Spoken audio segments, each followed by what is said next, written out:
Starting lineup presented by Catholic Health. The Nats bringing a couple of the big boys. James Wood, the All-Star last year. He is starting in left field. Bunch of first-round picks, a bunch of second-round picks. A lot of young talent that's trying to develop for this Nationals organization. Well, Tobias Myers, you mentioned before, came in the trade with Freddie Peralta from Milwaukee. You're going to see an assortment of fastballs straight over the top. Good breaking ball. He's learned a quick kick change in spring training that he's going to use against the left-handed hitters. And defensively around the horn, you got Brett Beatty, who's making the start at first base, as we talked about in the open. Alvarez's initial start behind the plate, and Mike Tauchman out in right field as he and Melendez and others battle over that position. And they've all gotten off to such a great start this spring. Mike Tauchman, his first at bat, hit a home run. MJ Melendez, you mentioned yesterday, hitting 2 home runs. And of course, the potential rookie Carson Benj, who went 3 for 3 earlier this week. Nasim Nunez takes ball 1, and we're underway. Nasim Nunez, switch hitter, known for his speed and defense.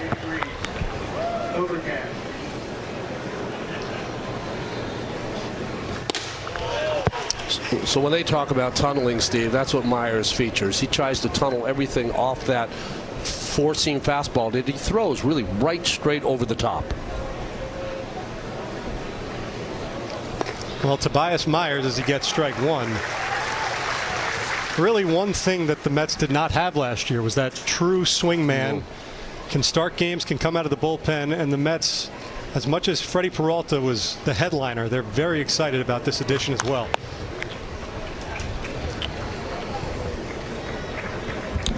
You know, Myers had a really good season 2 years ago. Last year only pitched 50 2/3 innings, but the year prior won 10 games and was a big part of that rotation for the Brewers. Made 25 starts in 24. The 2-2 to Nunez. Swung on a miss. Strike 3. And Tobias Myers starts off his afternoon with a strikeout. Well, there's a trade you were talking about, Steve. Jet Williams and Brandon Sproat, 2 real good prospects for the Mets, had to go to get that number 1 in Freddie Peralta. Williams is the right size for those Brewers teams. Yeah, he certainly is. You got to be under 5'7", I think, right, to start for the Brewers. What did their manager Pat Murphy said? They're getting the soap dispensers moved down a little bit in the bathrooms. Second up for the Nationals is James Wood, an all-star last year. Really a tale of 2 halves. Had a huge first half before a bit of a dip in the second half. Takes strike 1. You know, Steve, not an unusual thing to happen. I think with today's information and technology, they can tap into the problems for a young hitter, and I think the National League and American League attacked those areas for Wood in the second half.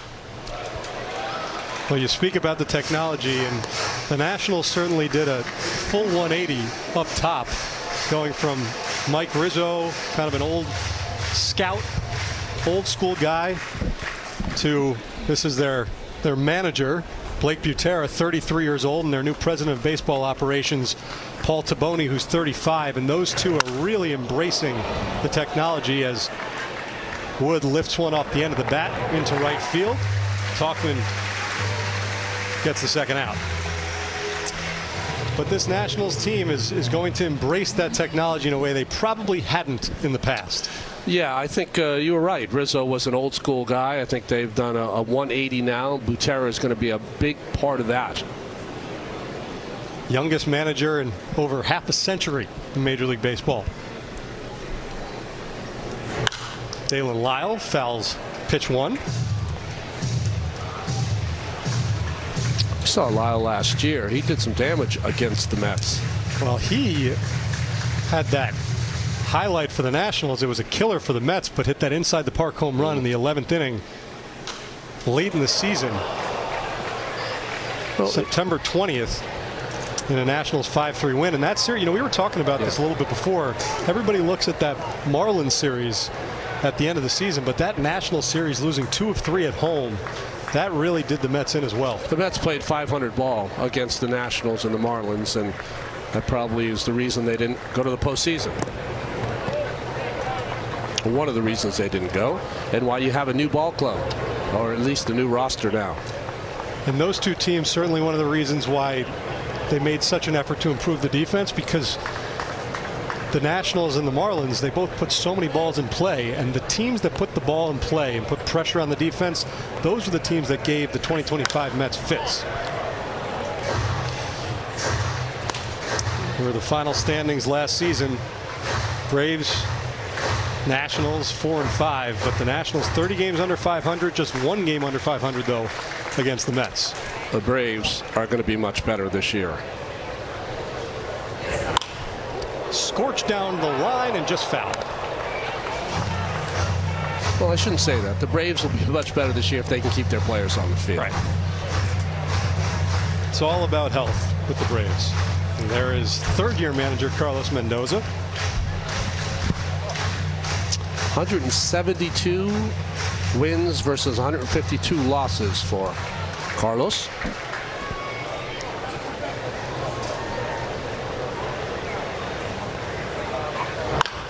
Ground ball right back to Myers. Takes his time and gets the Nationals 1-2-3 in the top of the first. Mets 4 or 5 years. It's got more tradition now than it did before, when it was really just that solitary, beautiful town hall there. But lots of restaurants, a lot of things to do. And Jake Irvin, you know, we were talking about Freddie Peralta when we came on. It's going to be the Mets opening day starter. The Nationals really don't have an opening day starter. Jake Irvin certainly will be a candidate. 6'6", 240 pounds. Did not have a great season last year, an ERA approaching 6, as Marcus Semien takes the first pitch for a strike. But he made 33 starts for the second consecutive season. The only starter over the last 2 years who has made more is Logan Webb, who made 67. So just one more start than Jake Irvin. So he is durable, but the Nationals just need to see some better results. You know what's interesting is his career against the Mets. It's either in black or white. He's had some of his best games against the Mets and some that he'd like to forget. Well, you know, it's interesting you say that, because last year, case in point, 4 starts against the Mets, 2 gems, 2 very difficult outings. And it really depends. It's breaking ball dependent. If he's got his good breaking ball, he's a tough pitcher. And he gets Semien swinging for the first out. Well, he tantalized Semien with a lot of breaking balls and then finished him off with a fastball away. Nice pitching by Irvin. Here is Juan Soto, who steps into the box, gets a nice ovation, as has become customary here in Port St. Lucie. Juan Soto will leave after the game today. One of 17 in the Mets organization heading to the World Baseball Classic. His other team.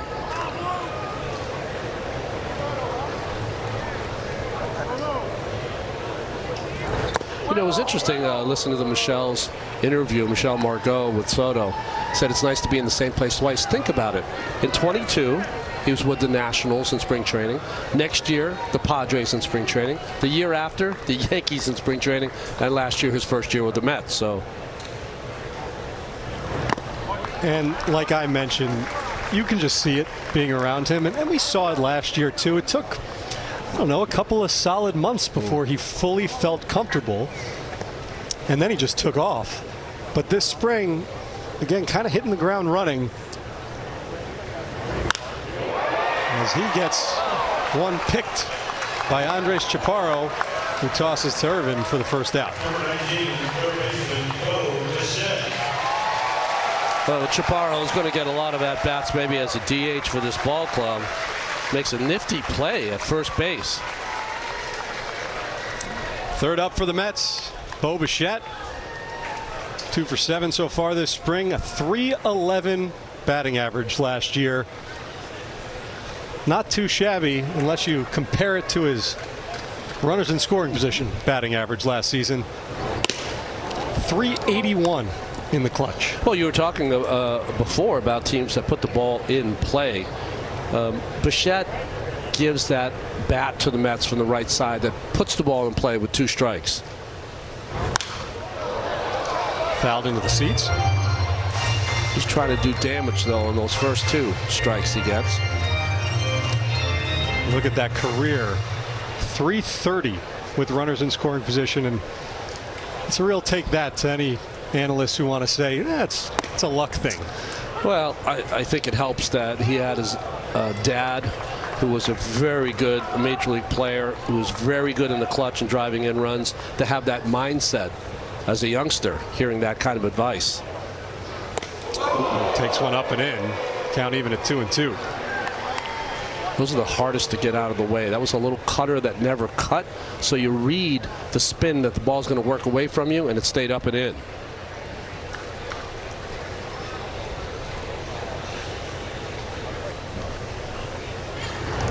Bichette strikes out to end the inning. So 2 strikeouts for Jake Irvin in the bottom half of the first. We head to the second, still scoreless.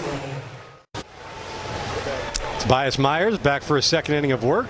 Brady House in the box, former first-round pick for the Nationals. Picked 11th overall in 2021. Made his major league debut last year after a big first half in AAA. Really good defender. Offensively, still a lot to work on.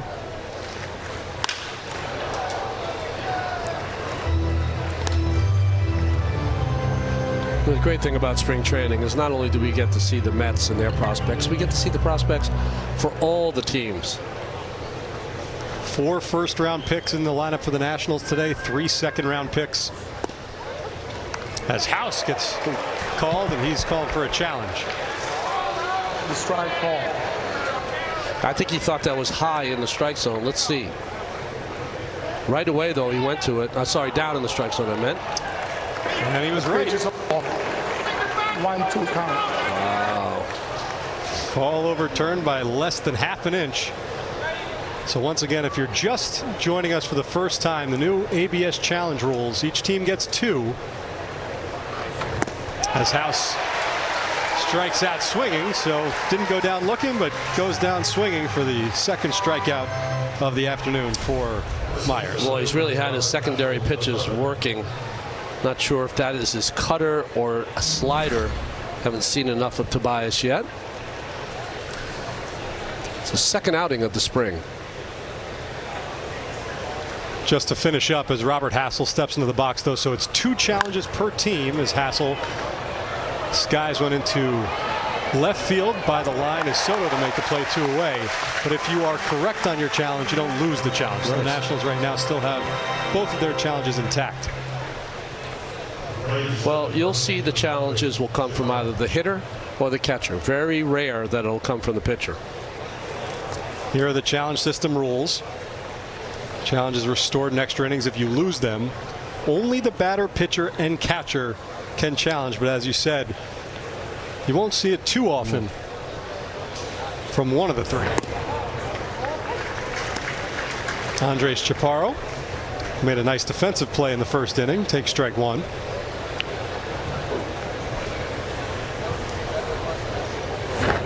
Chaparro, so barrel-chested. You usually don't see hitters built with that kind of physique. I remember an old-time player that I played against, Pedro Guerrero, was built like that.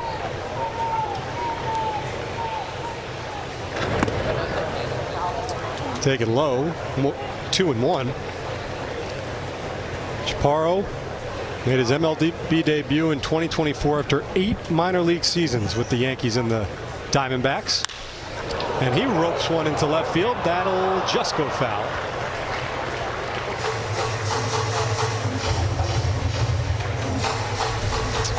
Hanging breaking ball there that he was out just a little ahead of. But boy, that was a bullet down the left field line by Chaparro.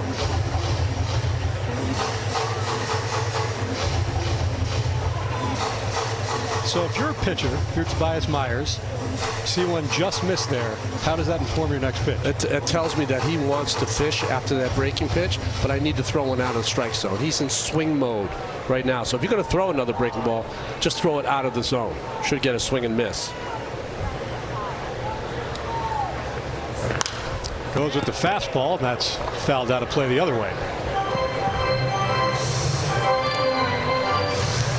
Myers went 2 1/3 out of the bullpen in his spring debut on Monday against Toronto. Mets looking to stretch him out so that he can start if needed.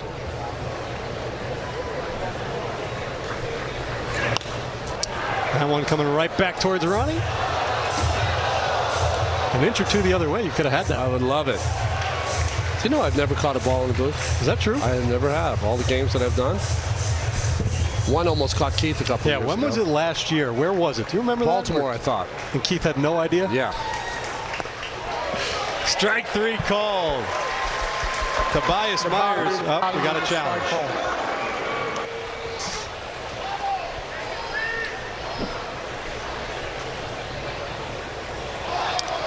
And that one just misses. So for the second time this inning, Tobias Myers thinks he has strike 3 called. It is overturned. Well, the home plate umpire is a good low ball calling umpire, except it's just out of the zone so far. Full count. And he walked him. So Andres Chaparro on base. First base runner for the Nationals this afternoon. It's got to be a mental thing too, if you're a pitcher and think you've got strike 3, end of the inning, you start walking off, and then all of a sudden, full count. It is. I have empathy and sympathy for the umpires. I mean, they really are. I mean, they could get embarrassed if they are not on top of their game straight away. We saw it happen in a Red Sox game recently where the home plate umpire, no reason to mention his name, just I think there were 4 or 5. 5 in a row, I think. Yeah, just crazy. And I know you're at home like, well, it's their job. They should get it right. You know what? You should get behind the plate and have the guy throwing 100 miles an hour. Well, see if you can get him right. That's the thing. I mean, we've seen today both of these calls that were overturned less than an inch. Exactly.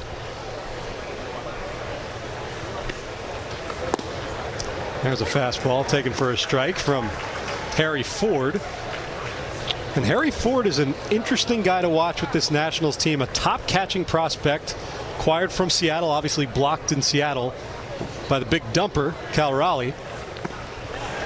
Tries to hold up.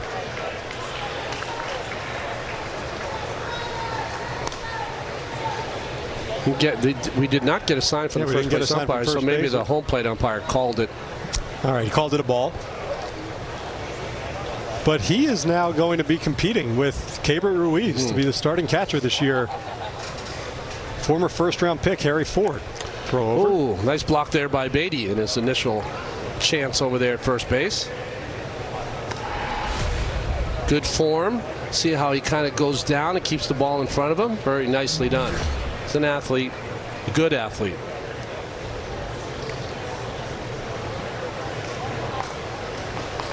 The 0-2. Swung and a miss. Strike 3. So it was a strike. 2 strikeouts in that half. Scoreless here in Port St. Lucie as we head to the bottom of the second inning. First baseman Brett Beatty. His first at bat of spring. Didn't go around. 1-0. Beatty taking it a little slow this spring because of right hamstring discomfort.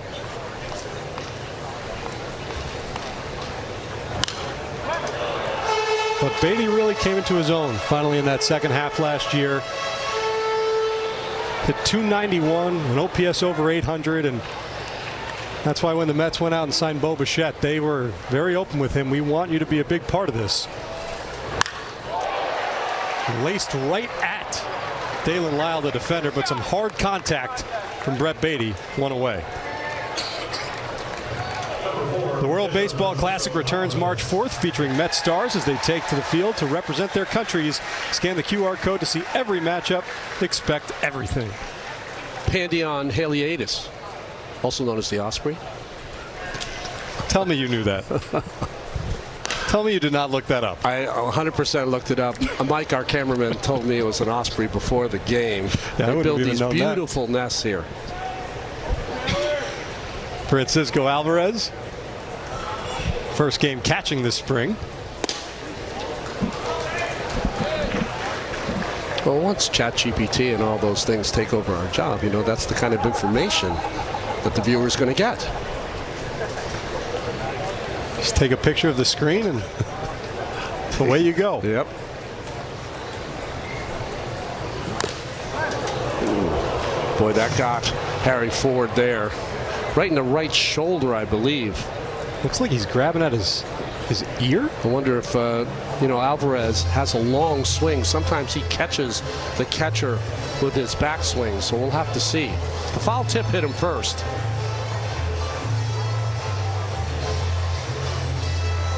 Yeah, I think it's Alvarez because he gave him a little jab there.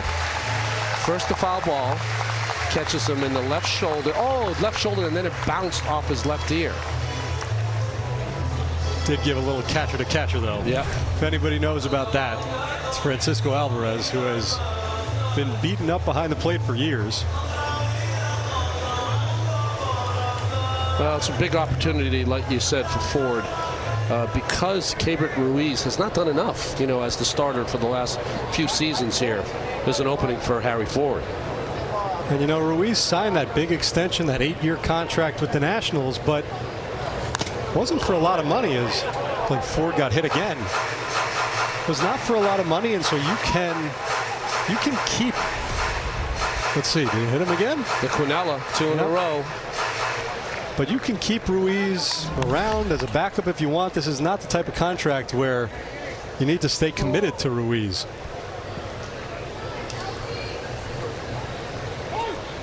Also missed a large chunk of last season after getting hit in the head. Concussion protocol, yep. Right?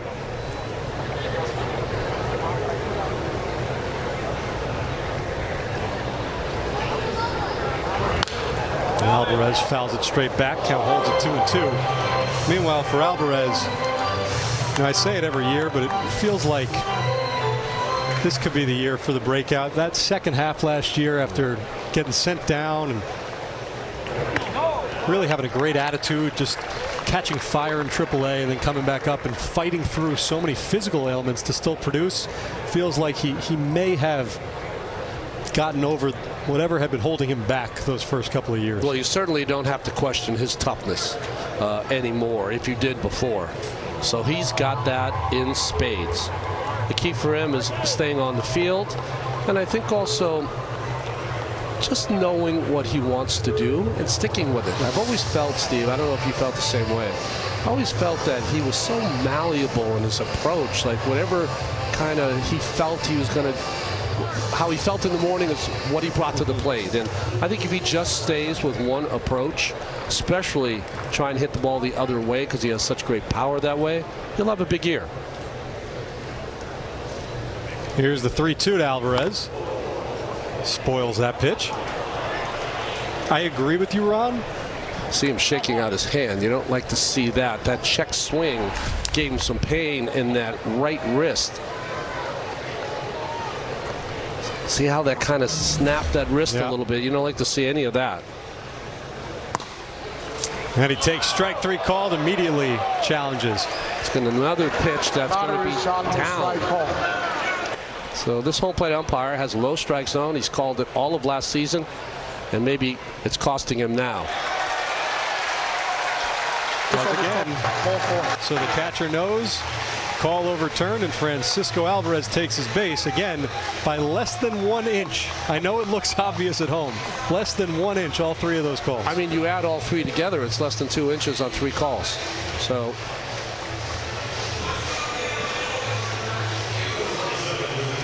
we were talking about the umpires and getting embarrassed. But this is one of those things where if you're the home plate ump, Ramon De Jesus can't be embarrassed by that. First pitch swinging for Vientos to try and turn 2, and the Nationals do so successfully. A pretty turn started by Nasim Nunez. Through 2. Jeez. His nickname was Spider. And those 2 really working with Bichette and all the infielders. That was Kai Correa to Mendoza's left. Riley Adams takes strike 1, but Kai Correa, the new bench coach replacing John Gibbons. A lot of excitement within the Mets organization for the defensive prowess that he brings as a coach. Off the hands, Marcus Semien smooth with it, 1 away. Well, an almost entirely new coaching staff. Kai Correa, the new bench coach, Jeff Albert and Troy Snitker. They take over the hitting. Justin Willard takes over for Jeremy Hefner. Whole new group. You know, we talk about spring training and us having to learn, and Carlos Mendoza having to learn the new players, but the new staff as well. And that's going to be a big thing, trying to figure out how to work with one another.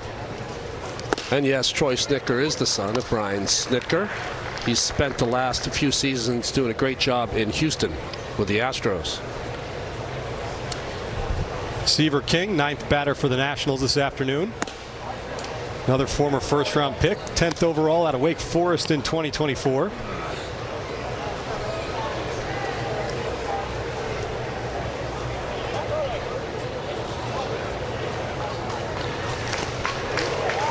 Bias Myers gets a kind of half swing, and it's 1-2. Seaver Myers King, you sharp. think his parents were Tom? Yeah, I was looking fans? that up today, trying to figure it out. No? I couldn't see anything. Anytime you see that with a baseball player, right, you got to assume. That's right.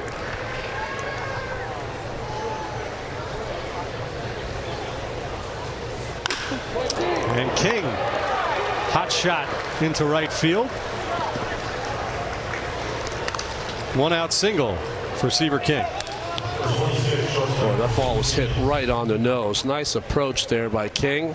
Going the other way. Almost split the outfielders. It was hit so hard. So 1 on 1 out. Back to the top of the order for Nasim Nunez, who struck out to open up the game. Throw over, keeping King close at first. Even though there's 1 out, you've got to be cognizant in spring training of the fast players working on their bunt game during spring training. So, place you wouldn't bunt during the regular year. That one scorched to right field, and that is down. 1 hop off the wall by Nunez. Being held up as third is Seaver King. In the second, standing up, is Nunez, and the Nationals have 2 in scoring position here in the third. Steve, what do I know? I'm talking about the bunt game, and Mr. Nunez turns on one and flips it into right field for a double. Nice hitting by Nunez.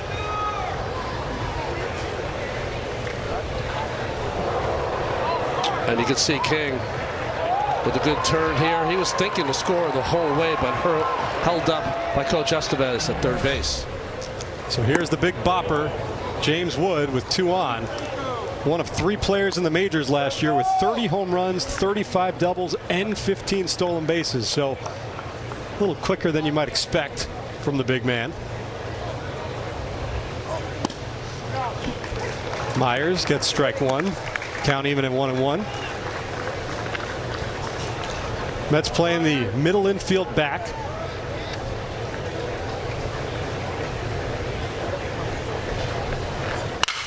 There's a ground ball to the right side. Good job by Beatty as the run comes in to score. Seaver King crosses home plate. Nasim Nunez goes to third, but Beatty started to go towards his right and then realized that was Simeon's ball and came over to the left. That's one of those nuanced things at first base that you like to see early on. Yeah, an interesting point. You got to have a feel for the position as well. So good decision by Beatty. Has that look on his face like, I really don't know what I'm doing over here. I'm just trying. Well, I mentioned as Dalen Lyle with the big swing for strike 1 that the last time Brett Beatty played first base was high school, but he is excited. He's really embracing this ability to move around the field, play some outfield. Obviously, he learned second base. Athletic enough to do it. He's been taking some fly balls as well in spring training, right? So.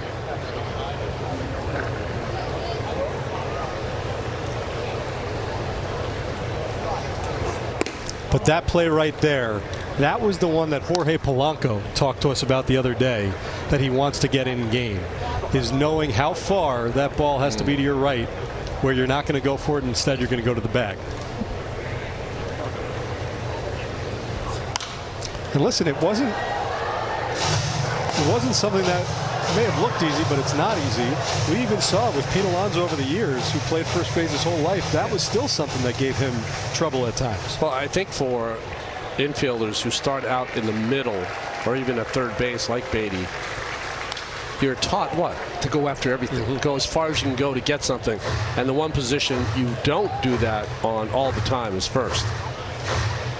Plus, you got a Gold Glover to your right, so helps make that decision. I'm sure Kai Correa will make a note of it.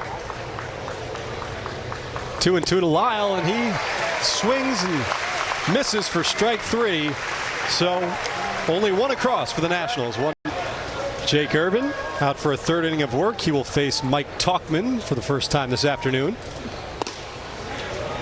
Ronnie, I could not believe when the Mets signed Tauchman that they were able to get a player of his caliber on a minor league team. Yes, he's an on-base machine. He does a great job defensively in the outfield. Just takes what's the phrase you'll hear a lot? Takes a professional at bat each and every time. Really the perfect fit too, as they look to push Carson Bench, but not too far if he's not ready.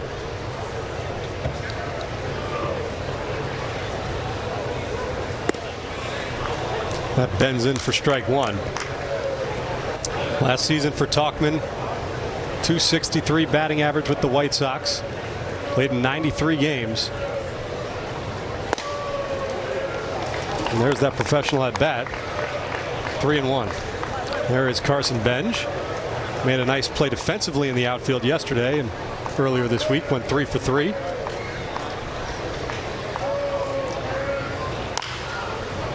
Ground ball foul. Here's that battle. Carson Bench, Tyrone Taylor, Brett Beatty in there, MJ Melendez and Mike Tauchman. Now, it certainly does seem like the Mets would prefer that Carson Bench wins it.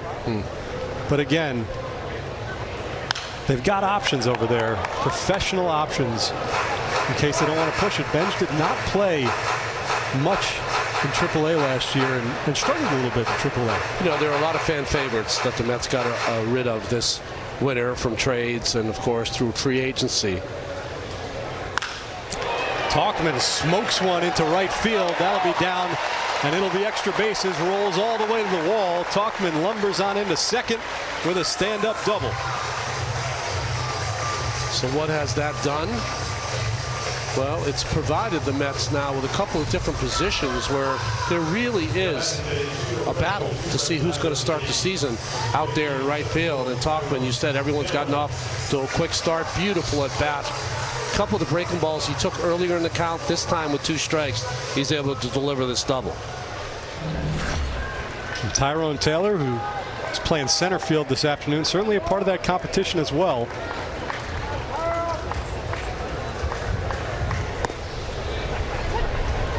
Takes strike 1. Just great balance by Tauchman on this ball. Waits for that breaking ball to break into his bat, not ahead of it.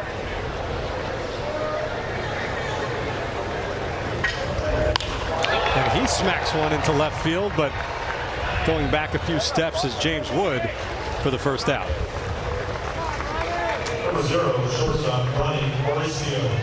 I was mentioning the departed Mets, just mainstays that have been here forever. Alonso, Nimmo, of course, McNeil, and Diaz. I have a feeling like Diaz was the guy that they wanted to keep, but it just did not work out.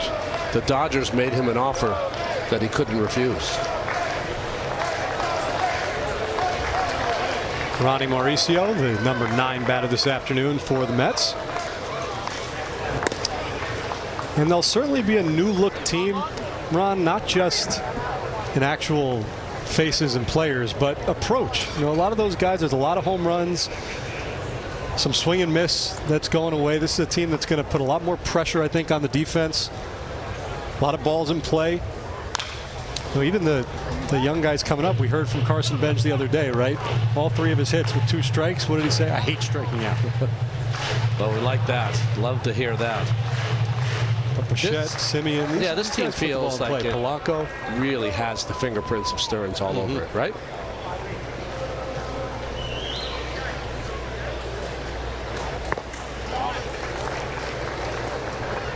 So good test. Good test from Mauricio here. We talked about the breaking pitch last year befuddled him. Irvin's a breaking bat pitcher.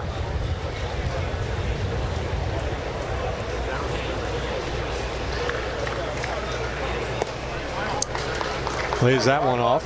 2-2.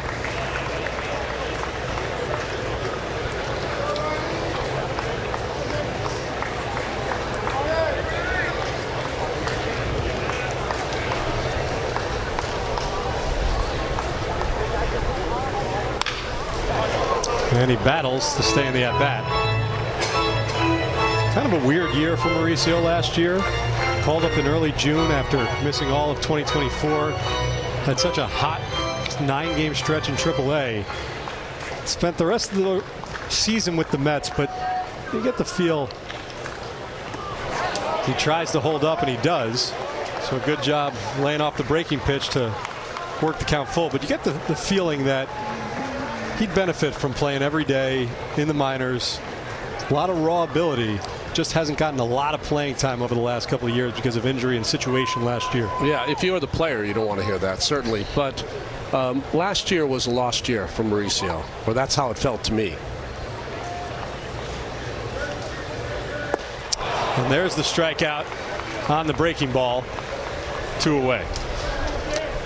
Now, when you're looking for positives in an at-bat, yes, it ended with a strikeout, but think of the 3 breaking pitches that he laid off just out of the strike zone until he got to that point.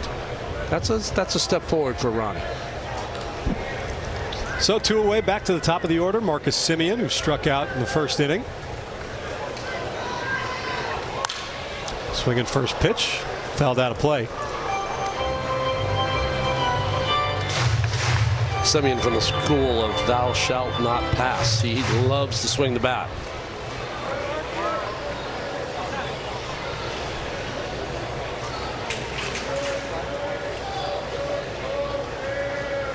Long hold and throw behind. Getting back in safely is Talkman. You'll see a lot more pickoffs and these kinds of things in spring training as teams are working on it. Good timing, throw a little off to the second baseman. Still applied the tag.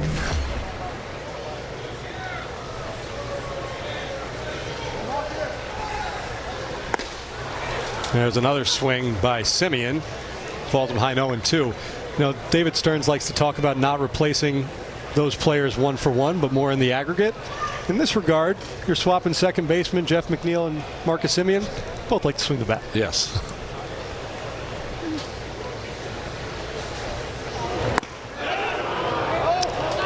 Thought he held up, but did not.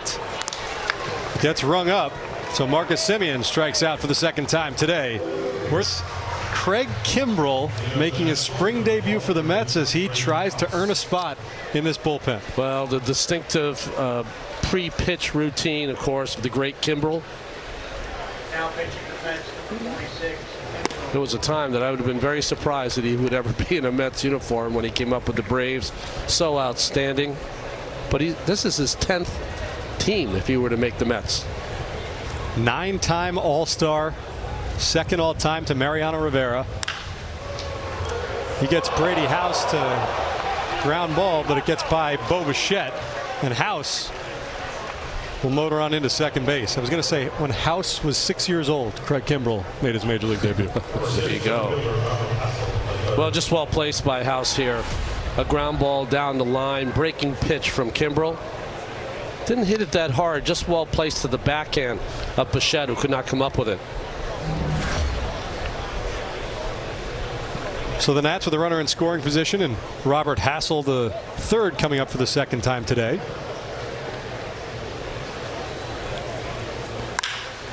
Another ground ball. This one to Beatty. Looks over at the runner, but takes it himself as House advances to third. Shaking his head. Productive out during the regular season is a good play. You don't feel like that in spring training, certainly. Brady took a look, but there's no play at third. Infield in with the runner at third and one out. Kimbrell bends that one in for strike one. Andres Chaparro walked in the second. We've seen back-to-back ground balls from Craig Kimbrell so far in his Mets debut. And this is not the guy that's going to run up 100 the way he used to. He's got to be craftier later in his career. But he was an all-star as recently as 2023.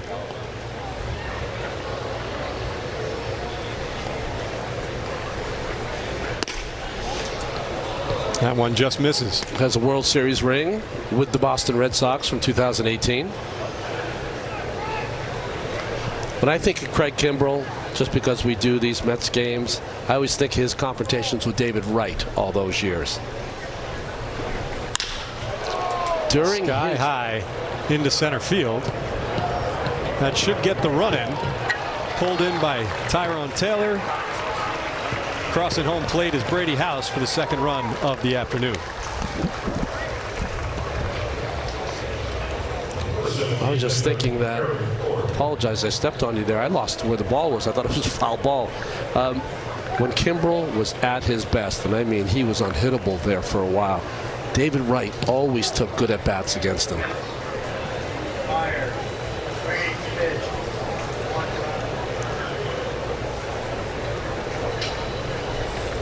Harry Ford now swings through that pitch. And I got to tell you, Ronnie, you know, for me, I'm always in awe of the guys like Kimbrell who don't have to take minor league deals or play in the minors the way he did last season. You could hang it up and call it a career and go right to Cooperstown, but it's that passion, that love that just brings him back. You ask any ex-player, because most players, they get betrayed by the calendar, right? Certainly they're not at their best. That's one of the reasons they have to quit the game. But you ask any player what he misses the most, and it'll always be the same, the competition. And you got to have it. It's like an addiction. Here's the 0-2. Ground ball foul. Well, last year, pitched 14 games in the big leagues. 2.25 ERA with the Braves and the Astros, but he took that minor league deal with the Braves, called up in early June. The team that he started with just misses outside. And comes up, makes one appearance, gets DFA'd. And you kind of think, all right, that's it. Right up into the sunset, full circle. Yep. But no, catches on with the Astros, goes to AAA there, and then comes up at the end of the season and pitched pretty well for Houston as that one just misses. All players are the same. The nature of the game, Steve, is such that if you're a hitter and you're at the end of your career, you're 1 4-for-4 game away from being back. And the same for pitchers. It's like, I still have good stuff to get hitters out. But he'll be doing it with more breaking balls now. Count full now at 3-2 with 2 away and 1 run across. See how this Mets bullpen shakes out too, because we don't know if they're going to be 7 men in the bullpen or 8 men, depending on if the Mets go with a 5 or a 6 man rotation too. So how many spots are actually up for grabs is TBD. That pitch misses outside and Kimbrell walks forward. Well, this is my feeling, and Senga's been here long enough. I think it's time to be in a 5-man rotation, you know, and the rotation should not work around him anymore. It should work with him. Riley Adams up with 1 on. The question becomes, Ron, and I know that there's still a month left, and usually these things have a way of working themselves out. But if everybody is healthy, who's the odd man out then? Because they've got 6 legitimate starting pitchers. The guy who can make the transition to the bullpen. That's how it always works. Off goes the runner, Harry Ford, and he's in there safely. Not often you see the catchers running, but the athletic Harry Ford in scoring position. That was a really good play by Alvarez. I thought he was going to have it easy until Alvarez threw a strike down there. Ooh, it looks nice tag by Simeon. In replay, that might have went the other way. Yeah, looks like he might have got him on the left leg.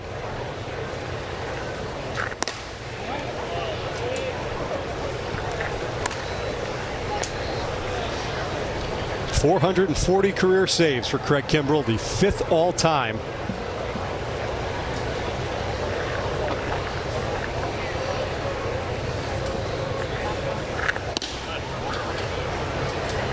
He falls behind 3-1 to Riley Adams.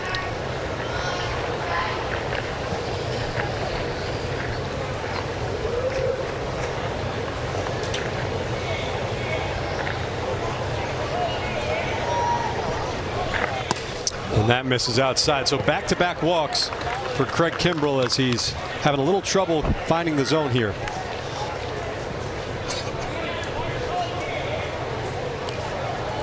Mariano Rivera right at the top with 652. But there you see Craig Kimbrel, 440 saves, 5th all-time.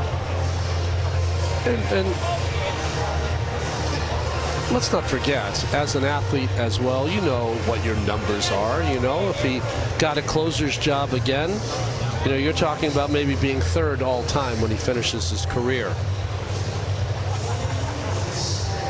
Not only pitching for the Mets here, but all other 29 teams are watching as well. Yep, sorry to step on you there, but Justin Willard, as we're all getting used to the new coaches, but Justin Willard out to talk to Kimbrel.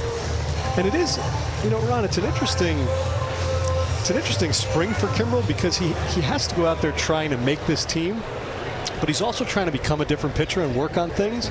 So he's at least said, you know, there's an understanding that right now I'm working through some things, trying to ramp up, and maybe, you know, in a few weeks the results will matter a little bit more. Yeah, and you know, in the middle of his career, you wouldn't even think twice about it. Right. Just let him do his thing. But at this point in his career, results have to be there as well. Seaver King, 1-1. King singled and scored the first run of the afternoon for the Nationals in the 3rd inning.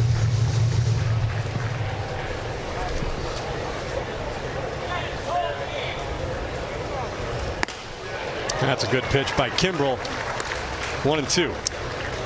I don't think it's the stuff as much for Kimbrel as it is the strike zone. When he left Atlanta the first time, he kind of lost the strike zone at times.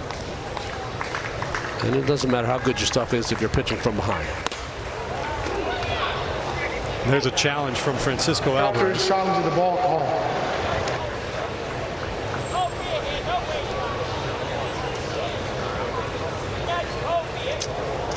And it did just miss. Call is firm. 2-2 count. That is one of those challenges that a young catcher is paying respect for the veteran out there, and he wanted to get him through that inning. Well, we've seen Kimbrel really go after that outside corner and hasn't gotten the calls. There he tries again, a little too far outside. Count full again at 3-2, and you can see frustrated with himself as Kimbrel. Well, he's staying close long enough to get that ball to the outside corner, but he's just tugging it at the very end, and that's why he's missing poorly.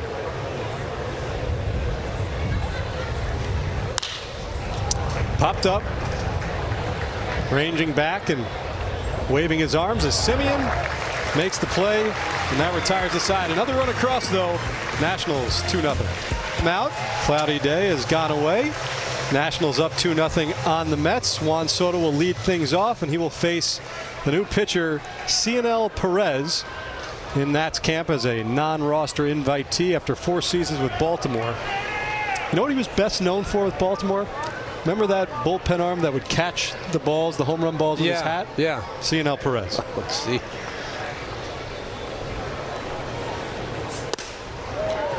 Soto takes ball 1. Grounded out to first base in the 1st inning against Jake Irvin.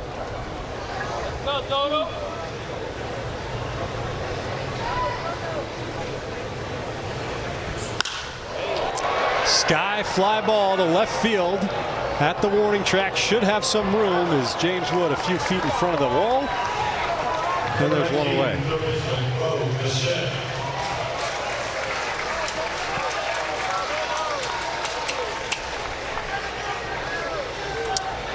Bo Bichette, he struck out in the 1st inning, up for the 2nd time.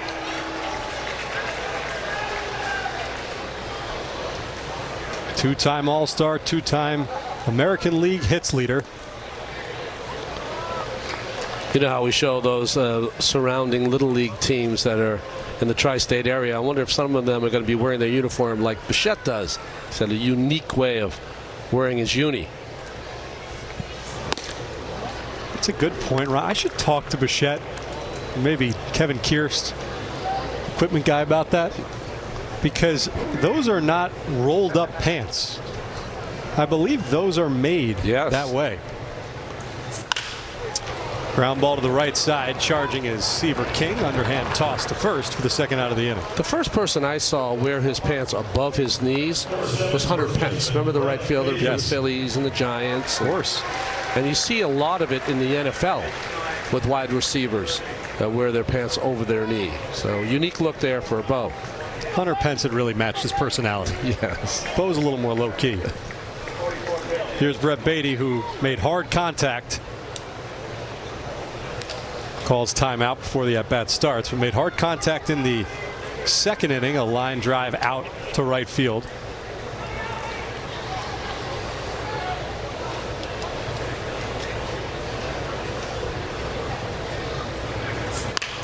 First pitch swinging up the middle. Nasim Nunez scoops and fires, and the Mets go down 1-2-3 through 4, 2-0 Nats.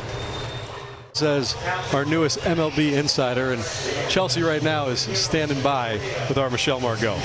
Well, Steve, I couldn't agree more. I've had the privilege of reading Chelsea's stories and knowing her for the last 14 years, but I will give her the opportunity to introduce herself. So Chelsea, will you give us some background on where you're coming from?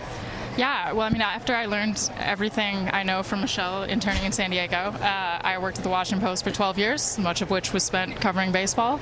Before that, I guess I would generously describe myself as a defensive-minded catcher playing softball in college, although how defensively minded, I'm not sure. I don't think well enough to stop a foul ball if we get that opportunity, so don't mean to test it, but I love baseball. I've been a fan my whole life, and I'm honored to be a part of something where people care about it like I do. Well, you have been down in Mets camp for a while now. What's been your biggest takeaway so far? You know, it sounds a little pandery to Mets fans, but I think the thing that's stuck with me the most is just everyone's kind of moving with intention, as corny as that sounds, you know, from the veterans they've brought in, you know, Soto working in left field, you know, Bo Bichette trying to learn third, Simeon's working on something hitting. I mean, it just seems like everyone from the people who've been around forever with nothing to prove to the guys that have a lot to prove are working on something, and there doesn't seem to be any day that anyone is taking for granted, and it's impressive to watch. You covered Juan Soto in Washington, D.C. What has it been like witnessing the evolution of his career so far? Yeah, I think he's really been the same guy. I mean, my favorite Juan Soto story is when he came up as a teenager in 2018. He had learned Spanish in basically a year so that he could talk to the media. And one of his first interviews, you know, came after a game where he had gotten in a discussion, I would say, with an umpire. And we went up to him and we were like, Juan, what was that about? And he was like, well, I just wanted to make sure he knew he got the call wrong so he could be better next time. And he was dead serious, not sarcastic at all. He's just a guy who wants to do things the right way and expects others to do it too, and that hasn't changed much. Yeah, that was a great catch there in right field. Well, Chelsea, we are so thrilled to have you with us here at SNY. Thank you so much, and we definitely look forward to seeing what you bring. Thanks for having me.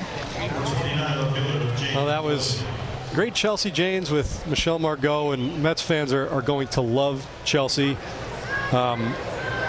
You know, there's been a lot made about what happened with the Washington Post, and it's certainly been brutal.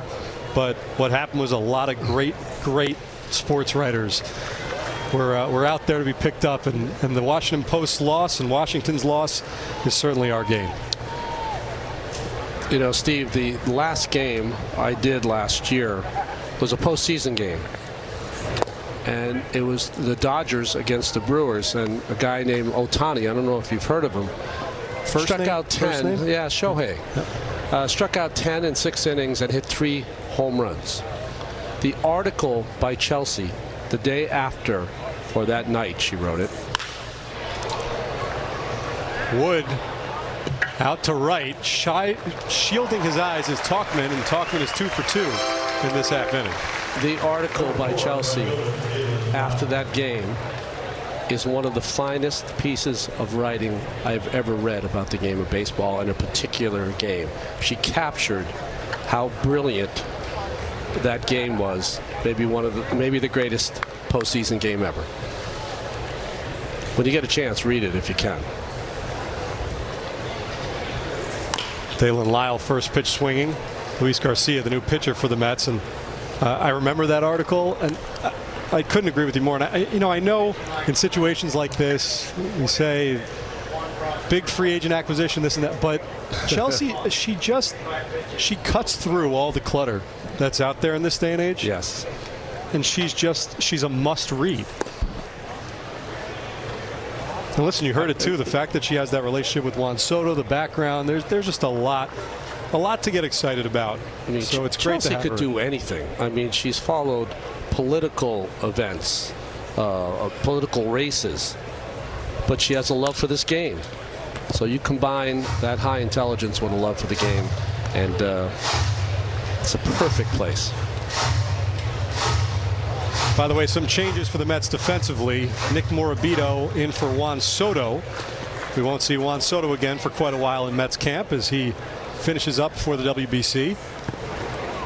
Ben Rortvedt in at catcher, and Jared Young, the new first baseman. So Brett Beatty acquitted himself quite nicely, I thought, in his first action at first base.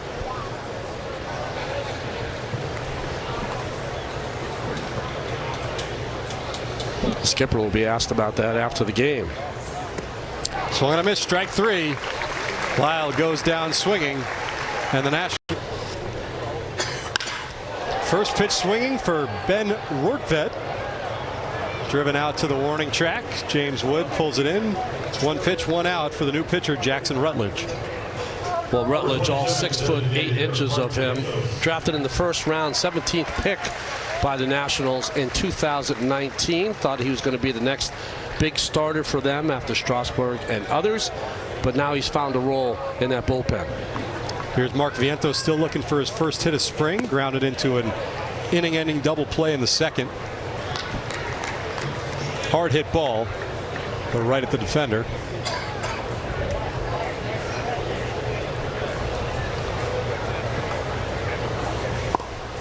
Vientos, one of the many in this Mets organization heading to the WBC, will play for Team Nicaragua.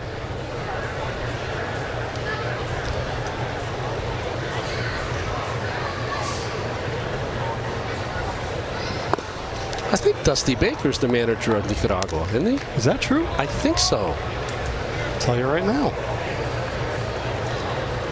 Future Hall of Famer, Dusty Baker. He is.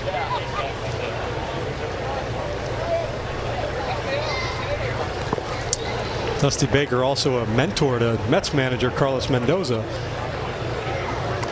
Dusty was the Giants manager when Mendy was in the organization. Of course, managed the Washington Nationals as well. Dusty Baker, not Carlos Mendoza. High fly ball, deep center field. Back is Hassel, 2 away. I mean, just tough luck now for Vientos. Ball he hit on the nose turned into 2 outs. And then this one, on any other day here in Port St. Lucie, that's long gone. But the wind just brushing across from left field to right field kept that in play. So 2 out for the Mets. Mike Tauchman has the Mets' lone hit of the afternoon, a leadoff double in the third. Off the end of his bat, Brady House on the run. 1, 2, 3. Go. The glove on top of the head as he signs autographs, which he would do every single day. Brady House scorches one into left field, and that will split the defense and go for extra bases. House in there with a double to lead off the 6th. That's the second double of the game. Remember his prior at bat, he's pushed one past Bichette at third base, and now a rocket to left center field off the first pitch from Alzolay.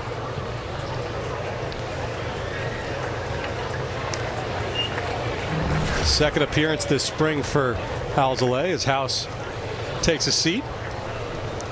Got a pinch runner.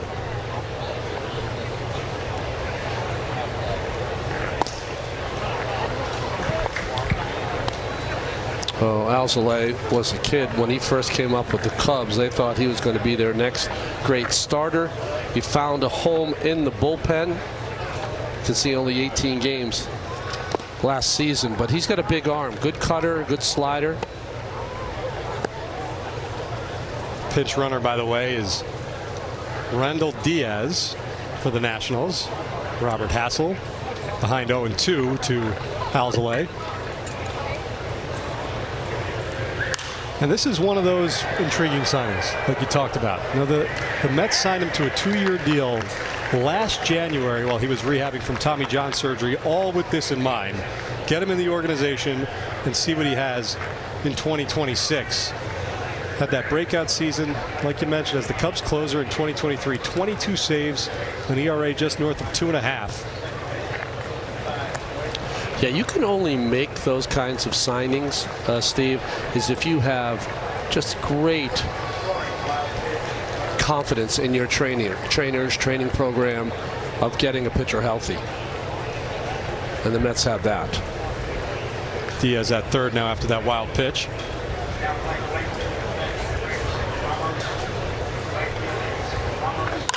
There's a ground ball to the right side, just foul. Some more defensive changes for the Mets. Jose Ramos, the new right fielder, at third base. One of the Mets' top prospects, Jacob Reimer, and most recent first-round pick at second base is Mitch Voigt.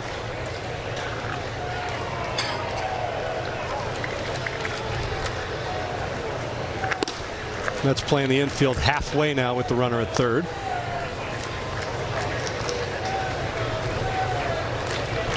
Didn't see too much of this defensive alignment for the Mets last year. They were either in or back, but halfway, as you said. There's a ground ball, gets beyond the pitcher. Mauricio comes home with it, and they nail Diaz at home plate. So a heads-up play by Ronnie Mauricio guns the runner down at first, at home for the first out.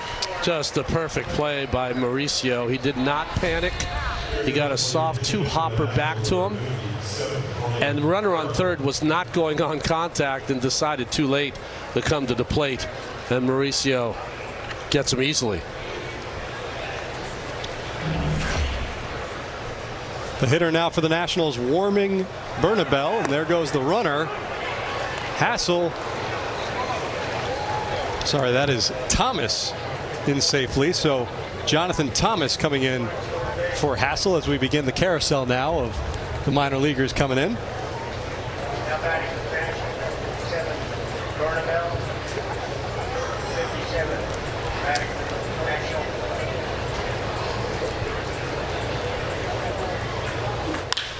Warming Bernabel through the defense, and rounding third now is Thomas.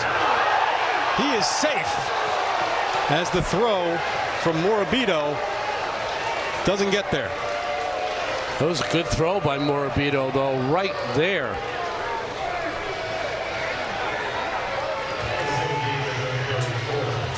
The young outfielders for the Mets have really looked good in spring training. A.J. Ewing and now Morabito with the one-hop strike. Surprised that I thought he was going to be out at home, but the tag must have been missed. Yeah, good slide there by Thomas, too. The throw did beat him, but Rorvet just couldn't quite get the tag there in time.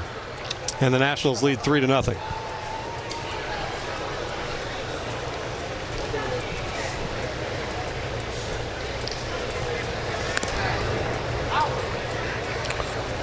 So he went to get his arm, he missed it, and then it just swung right around his back, and he never really did plant it on Thomas.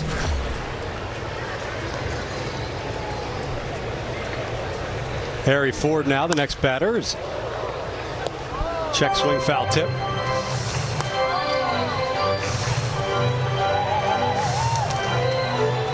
Ford 0 for 1, struck out in the second, walked and stole a bag in the fourth.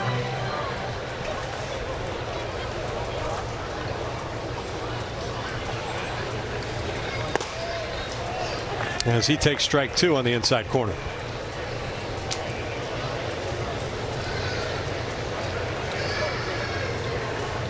Alzolay made his MLB debut against the Mets in 2019. Got the win, pitched 4 innings.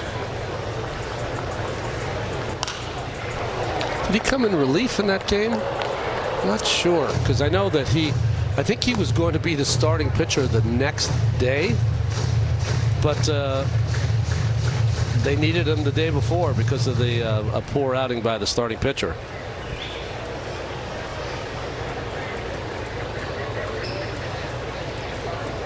He did come on in relief. Pitched the 5th through 9th innings as Warfed goes to the challenge. That's at one left, right? One left. Better be right then. He was not. The call is confirmed. 1-2 count. So the Mets lose the challenge. And they have no more for the rest of the afternoon.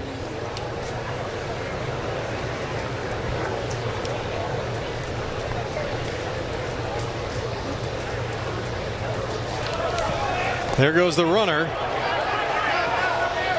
Ball gets away, and he's in safely at second. Warming Bernabel. Well, you get a feeling for the kind of baseball that Blake Butera, the young manager of the Nationals, is going to want to play. And on the margins, they're going to try to win games with their speed.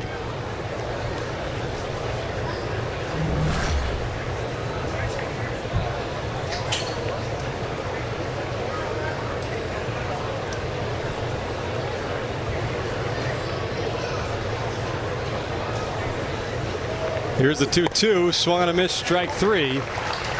So Ford goes down for the second time today with a strikeout.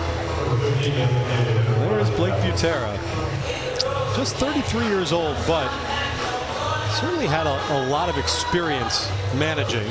Youngest manager since 1972, but spent 11 seasons in the Rays organization. He managed for 4 seasons. All 4 of those seasons, his teams finished in first place. Yeah, he was captain of his college team at Boston College. Just kind of a born leader. So it's his turn. He does look young, though, doesn't he? He does, and probably in most major league clubhouses there'd be a ton of guys older than him. In this clubhouse, probably not. A lot of young kids in this Nationals organization. One of the few guys that maybe could even know how to play the video games with the players on his team. Nationals, of course, going from Mike Rizzo and Davey Martinez, who had so much success with Washington, to a brand new approach with Paul Taboni, 35 years old, and now Blake Butera at 33 as the manager.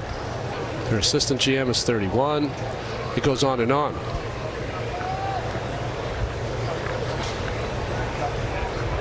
Riley Adams takes ball 3.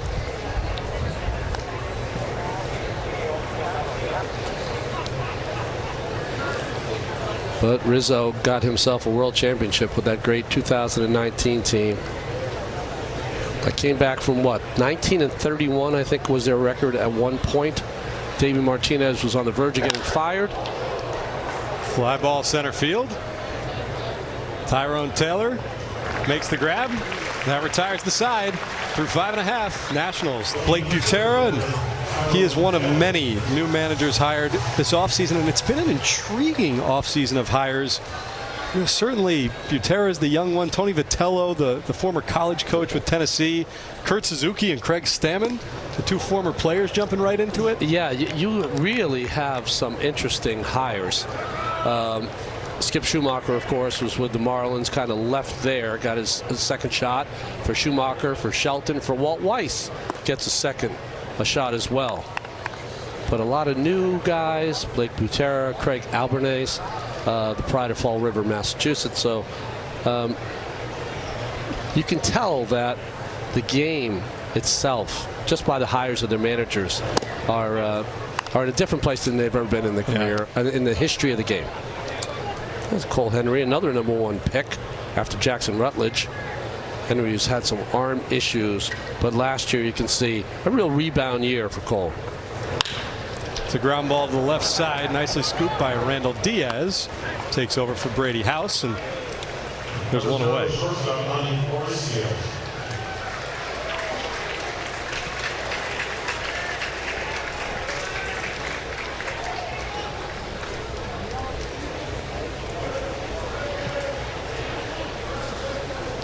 Here's Ronnie Mauricio.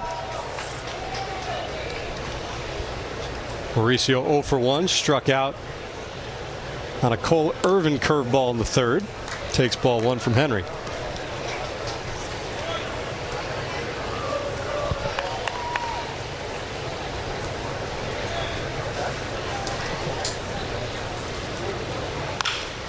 Wholesale changes for the Nationals.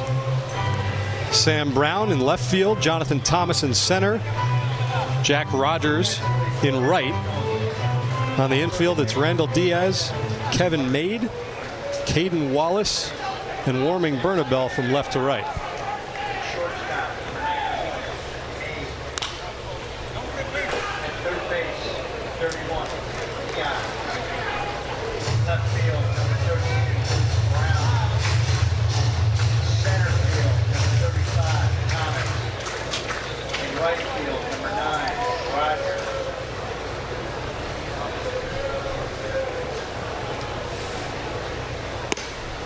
Ball misses high, 2-2.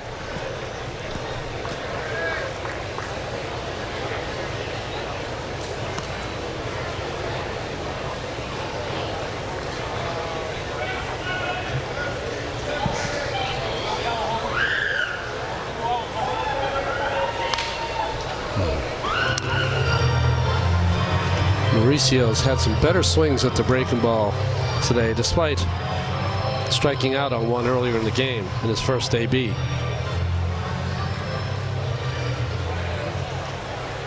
I think if you're Mauricio, the two things that you're going to want to work on this year are the swing decisions, right?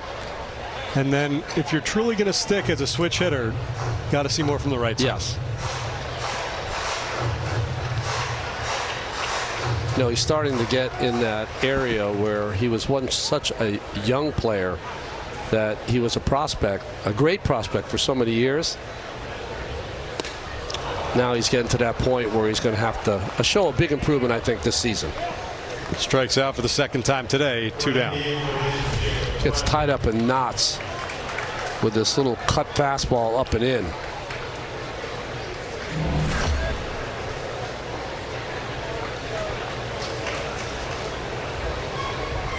So that'll bring up Jacob Reimer now for his first plate appearance of the afternoon. One of the Mets' top infield prospects in his first big league camp. Really strong 2025 with high A Brooklyn and double A Binghamton.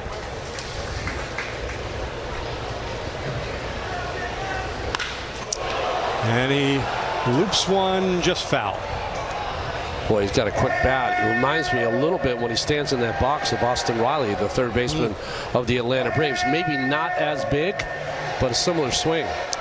17 home runs, 32 doubles, and 5 triples last year between high A and double A.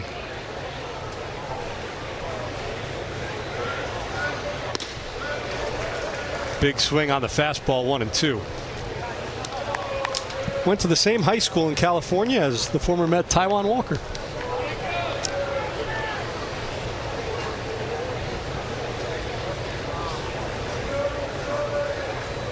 Where is that? Ukaipa? Ukaipa, yeah. 4th round pick of the Mets in 2022.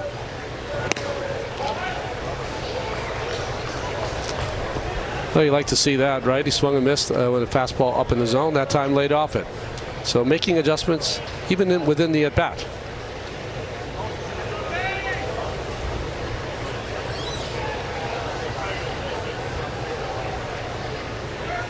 Here's the 2-2. And he lays off that high pitch and works the count full. Well, the pitcher went to the top of his hat. I was wondering if he was choosing to have replay on that pitch.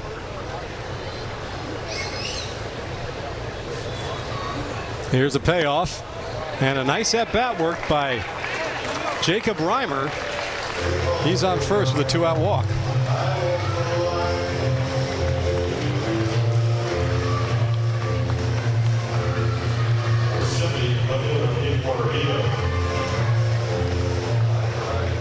How about Nick Morabito with the Johnny Cash walk-up music? We're going to see a lot of these young players here in the next couple of weeks with everyone away to the WBC.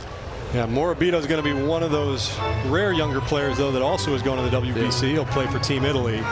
But he's another one of these top prospects the Mets are so excited about that are getting towards the upper levels of the system. Speed first center fielder. Stole 49 bags last season in 2025. Ooh.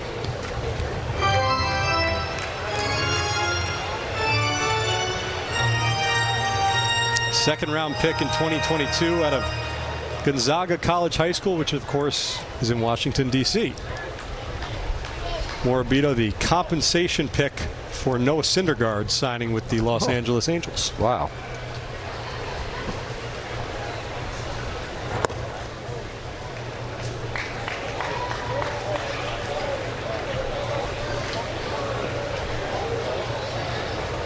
Look how you sprinkled that in there. Even the great Gary Cohen might not even know that. Well, let's not go so far. Gary was probably watching saying, when are you going to get that notice? What's taking you so long? When are you going to get the compensation pick then? All right, popcorn, nice. How much of that you think he's going to take down? All of it.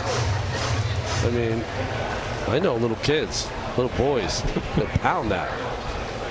And then probably throw it on his head as a bucket hat at some point. Soft ground ball to the left side. And the play gets made by Diaz to end the inning. Still 3-0 Nats through 6. Podcasts. Ronnie, we were talking about all these prospects. I believe the term they use with A.J. Ewing, helium. Helium? Yeah. First pitch just evades the defense of Jared Young as Caden Wallace. Foul ball for strike one. New pitcher for the Mets is Nick Birdy, 33 years old. Pitched 4 games last year with Boston, but this is a guy that you got to root for. He's been through so much. 2 Tommy John surgeries plus thoracic outlet surgery. Effective last season, though.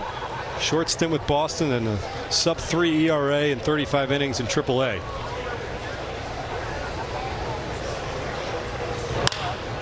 Wallace with the ground ball to Antonio Jimenez, who replaces Ronnie Mauricio at short for the first out of the inning.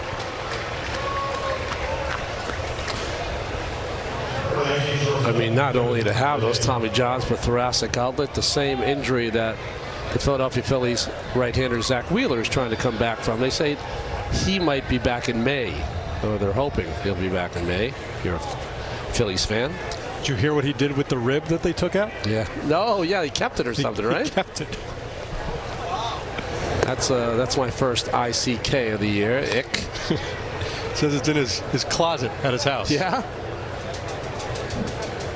I am, in many ways just so happy for Wheeler and the kind of career that he's had, especially in a Phillies uniform. And you hope that it just continues now, because that's a tricky one, that thoracic outlet. Well, there's 2 different types, right? There's the one that Matt Harvey had. That one's really much more difficult to come back from. He's got the one that recently Merrill Kelly had and came all the way back from. Birdy with the low throw, but a nice job by Jared Young to pick it for the second out. You can tell by the smile on his face, guys that have been injured are just so happy to be back out there on the mound competing. You really feel when you have those kinds of injuries that, your baseball mortality is kind of facing you.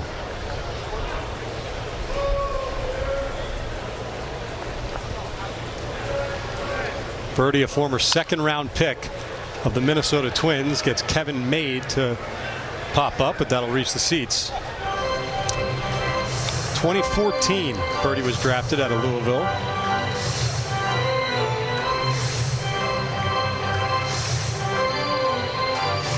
He's played in the majors for the Pirates, the Cubs, the Yankees, the Red Sox, and now in camp with the Mets. Sam Brown, the batter for the Nationals.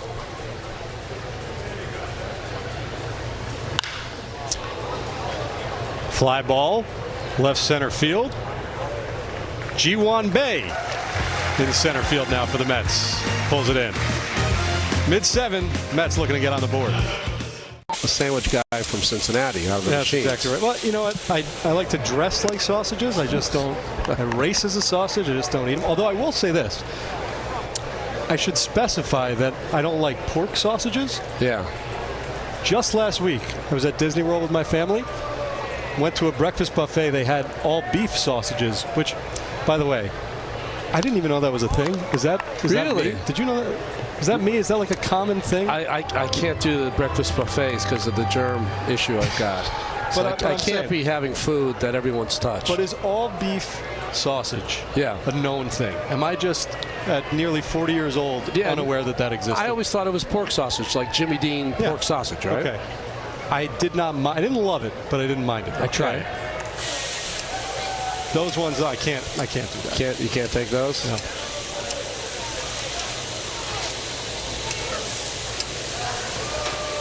They look a little unappetizing there. We need a little more burn on them, a little more char. And you need the peppers on. You need the whole thing. Yeah.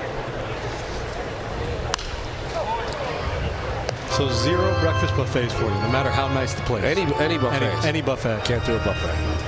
Can't do it. And you know what's kind of funny is that we live at buffets. That every place we go in baseball is buffets. So I've got to make an exception, of course, when we're doing games at 7 o'clock and deciding not to eat for 12 hours.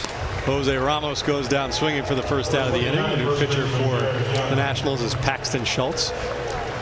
So Disney World, huh? Oh yeah. You're doing the 2020 this season. You're doing for free, huh? 2026 season. I'm doing it. I'm in debt.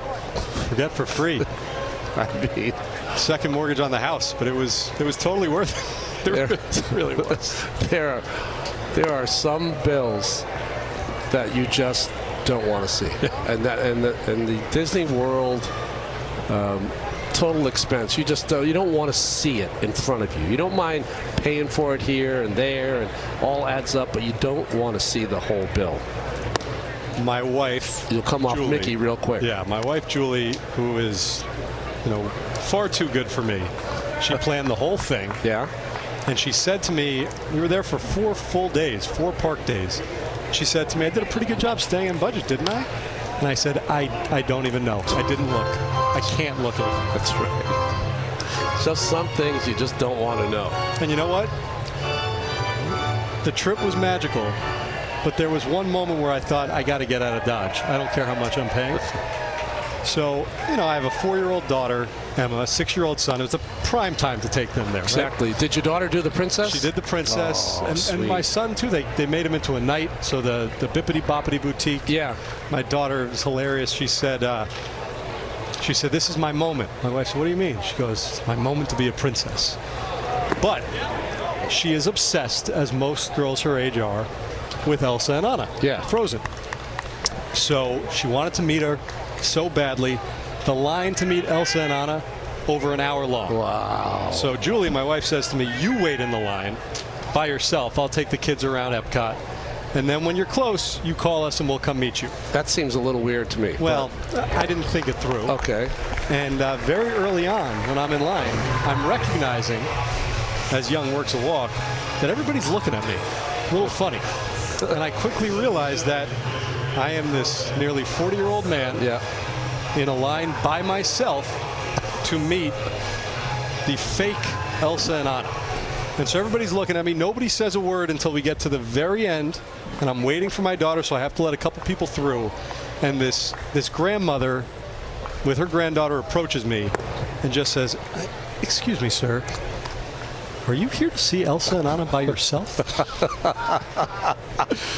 So I swear my daughter's coming. I've never felt better than when she turned the corner and took me off the hook. By the way, if I were you, don't ever say fake Elsa and Anna ever again. True. Right? I hope Emma wasn't watching. Exactly. Just blew it up for her.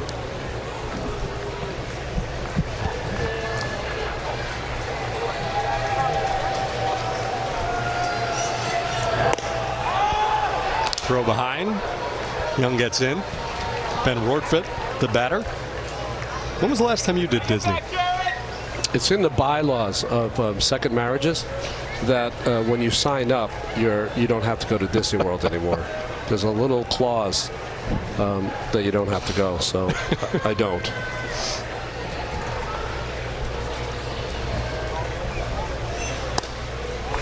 You know, in a couple of weeks, I think we have a full off day. If you want to, you and me, we could drive up to Orlando.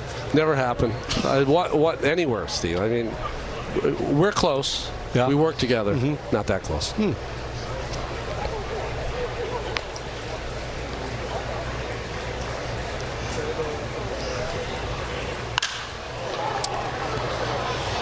Pop up.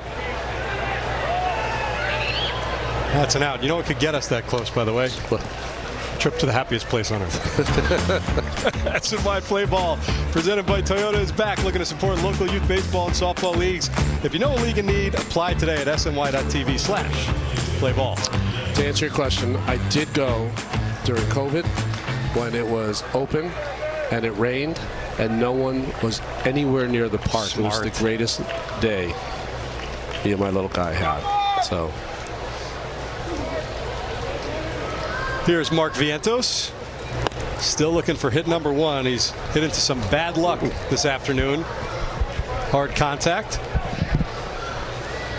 Funny, Vientos tapped the top of his helmet. They're out of challenges. But they're out of challenges, so. So it's not like the basketball where if you're out of timeouts and you try and call timeout, you get penalized, right? Right. But watch the try challenge. Oh, I got to see that again. Oh, you're out of them, bro. Hang with them.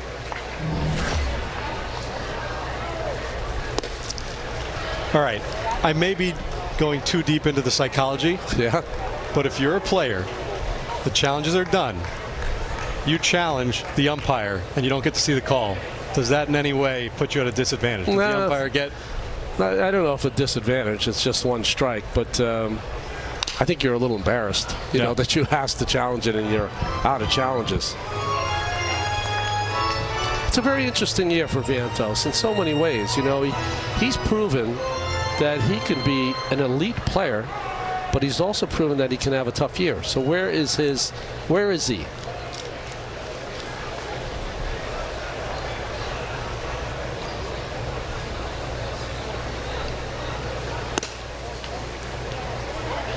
You know, the question becomes, A, which version of Mark Vientos are the Mets getting? And B, where exactly does he fit? You know, probably not going to play much third, so the first base DH, an area that right now has a lot of guys competing for at-bats.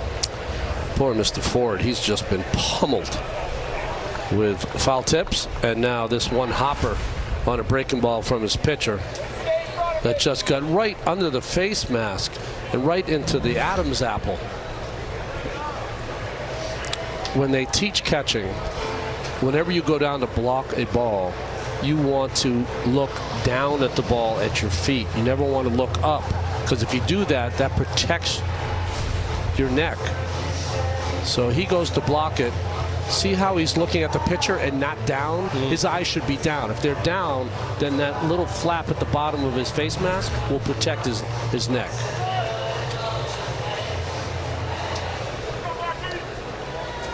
Ford, the only starter for the Nationals that's still in the game here in the 7th.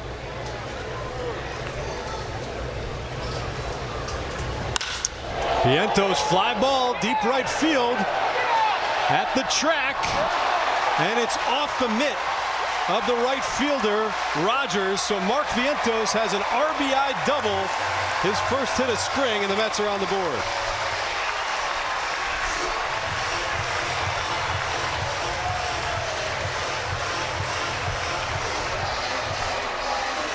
Boy, that one would have really hurt Vientos' feelings if somehow the right fielder came up with that.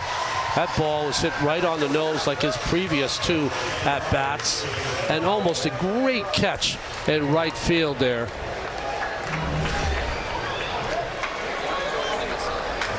Good feeling for Vientos to finish his day with that, get rewarded for the hard contact. I'd like to know what his exit velocity on the 3 balls he hit today. I bet you it's real something.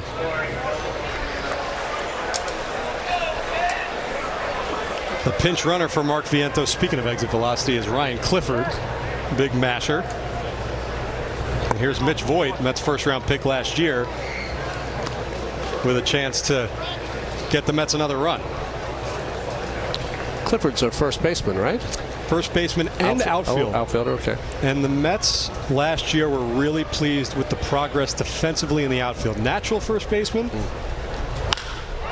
That's a hot shot by Voigt. Nicely picked by Wallace.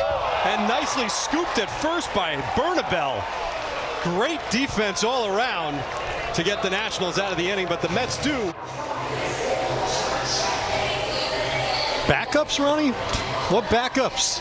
What a play defensively by the Nationals to get out of the 7th. You know, there's little plays that are made in spring training that you don't think too much of it, but the manager sure does. And in a pinch, when he needs some defensive help, maybe in the middle of the season, Mr. Wallace gets the call.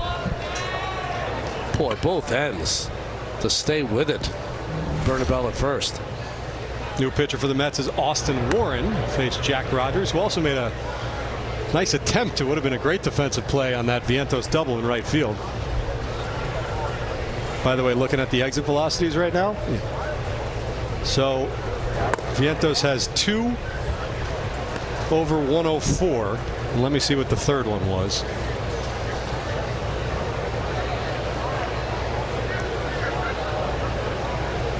All right, so how about this on Vientos' afternoon? Goes 1 for 3. That one picked by Mitch Voigt at second base for the first out. Goes 1 for 3, but the double was the ball that was hit the softest of the afternoon for Vientos. 102.9, 104.7, 105.2. Well, you know, in this day and age with the information, that's as important as the at-bats, right? As important as the results. Especially at this time of year. Yeah. Randall Diaz, second batter up for the Nationals. Had to be a hard choice for Vientos, though, deciding to play in the WBC, because if he didn't, he would get a lot of at-bats here. You know, a chance to really show that he belongs as their DH or first baseman.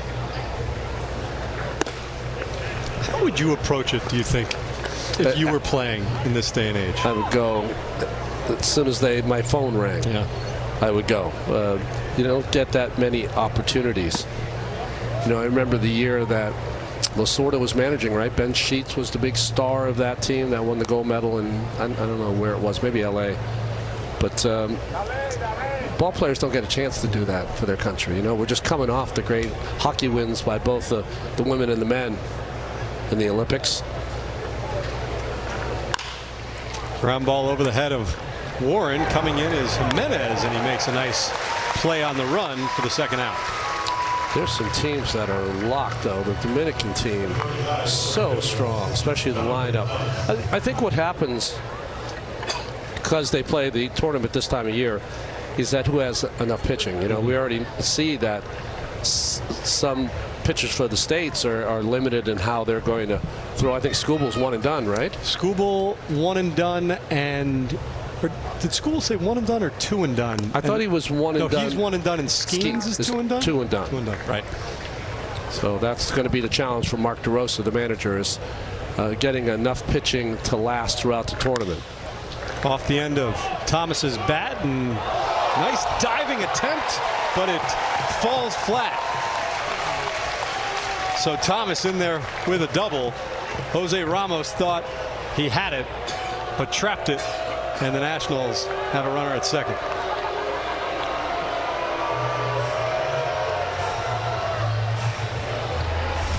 Oh, Ramos did a great job of closing in and making this play. That's a catch. To me, that's a catch. He got the leather underneath that ball. That is a catch. Oh, well, umpire spring training as well. Mets have had 2 plays that stolen base that wasn't a caught stealing that probably would have been overturned in the regular season this afternoon.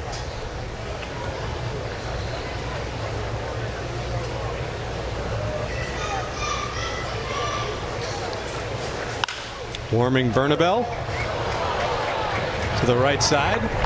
Jared Young takes it himself through 7.5. Mets down by 2. Trying to catch that uniform. Where are we looking at? Is that Long Beach? Fans have been pretty good here this afternoon. They were not pleased that last half inning when it was ruled that Ramos did not make that fantastic catch in right field. It's only spring training. Get over it. It's all right. Ji-Hwan Bae through the defenders on the left side for a base hit.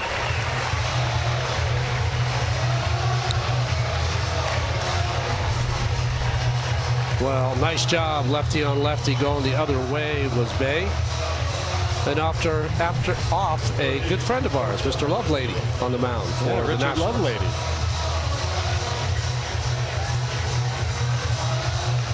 Pitched last season with the Mets. He was a good sport about it. I mean, it seemed like every time he'd come up for one appearance and then sent back to the minors. Nationals did replace Ford at catcher, Caleb Lomavita, now behind the plate. And the batter for the Mets, Antonio Jimenez.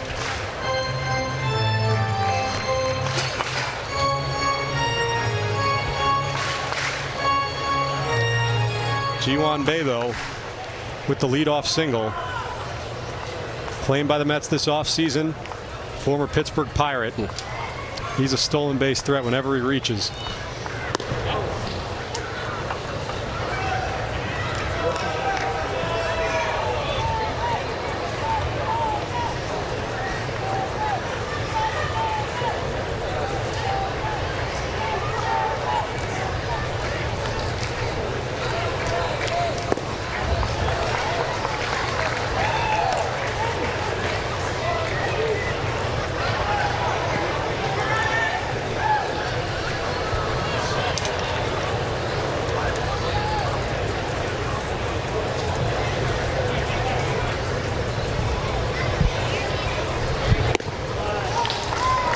Antonio Jimenez takes high 2-2.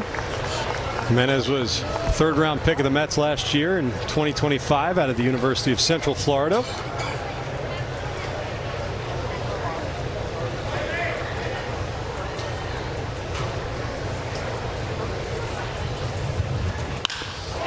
And it's a hot shot into right field. The center fielder there is Thomas. He can't come up with the diving grab, and the Mets have runners at the corners now with nobody out.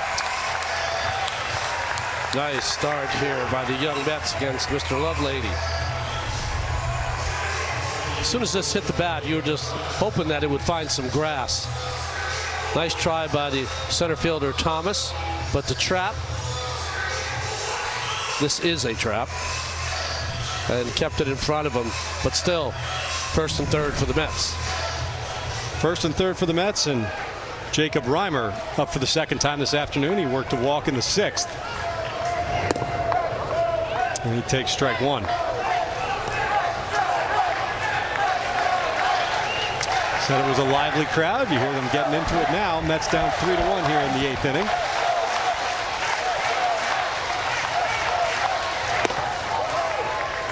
Reimer takes the ball high.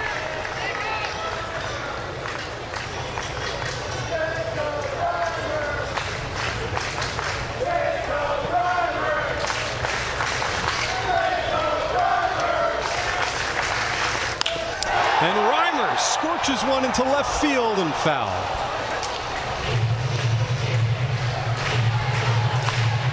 A lot to like in this young man's swing. You can just see how the ball jumps off his bat. This one a little early.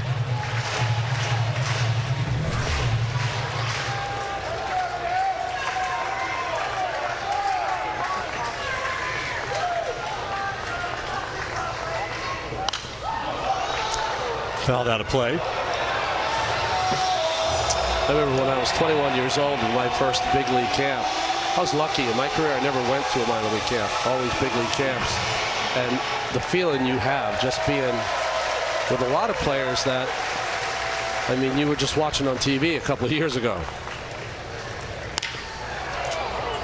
Reimer just turned 22 a few days ago, February 22nd.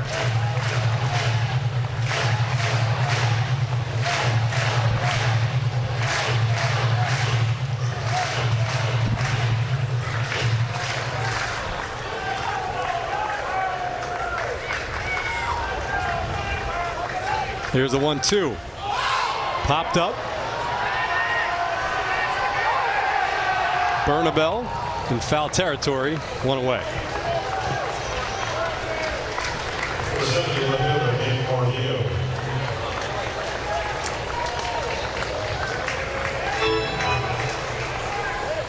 So that'll bring up Nick Morabito. See his numbers last year in 118 games at Double-A.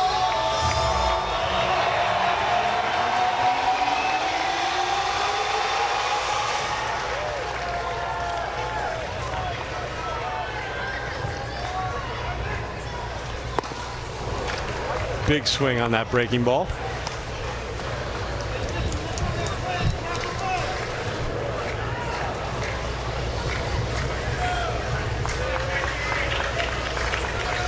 Morabito, another 22-year-old in camp with the Mets this year.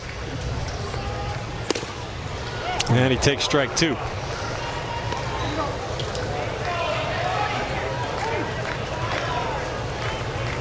Morabito's been one of the most prolific base stealers in the organization over the last 2 years. Swiped 49 bags last season.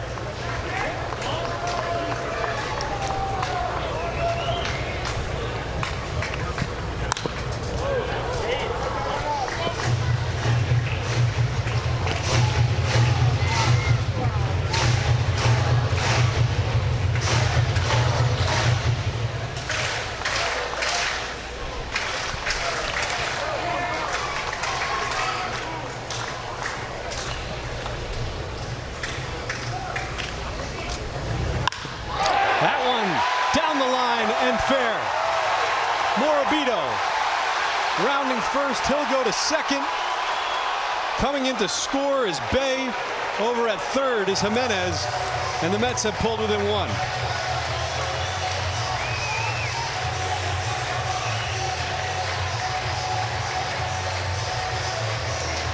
Well, a lot of breaking balls from Lovelady, but Morabito stayed on the fastball with 2 strikes. A little late, but still kept it fair down that right field line. Nice hitting by Morabito.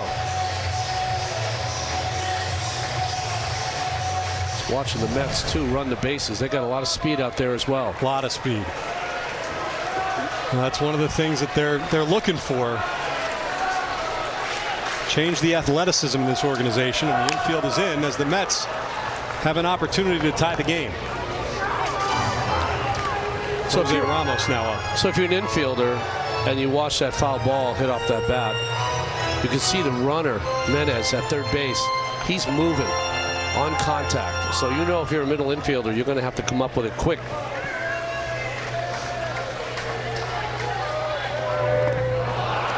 Swung on a missed 0-2.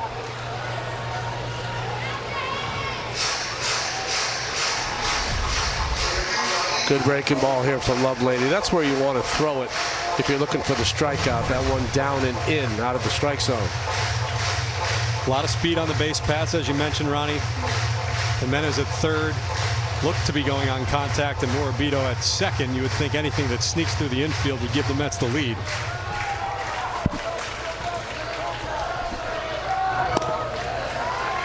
One and two.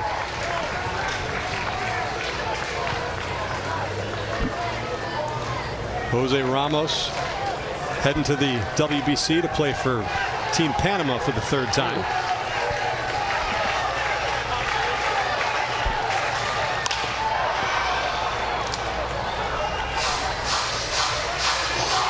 Just a little point if you're young and you're at home. If you're the back runner Morabito on second base. The rules still apply. Even though Jimenez is running on contact, you're still the same rules. The ball to your right, you stay on second base.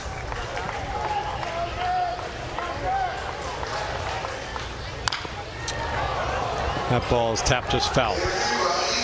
You got to be assured that the runner at third base is going. Then you make your decision. If you're a coach on this staff too, are those the little things that you're looking for? Yeah, sometimes you won't even have to tell them. Like if they make a mistake, that would be a teachable moment when you come inside.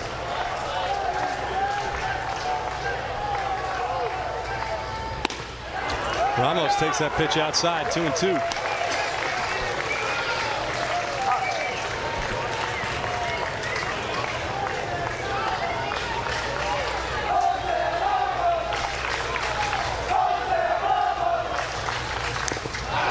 And again spoils a pitch, so Ramos staying alive, and the fans behind home plate getting so into it, chanting Jose Ramos.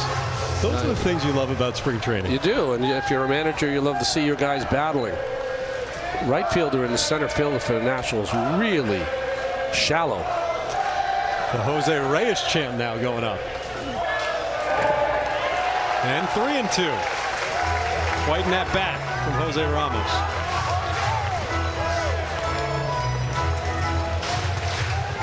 You'd have to think from Lovelady, what's his best pitch? It's the slider.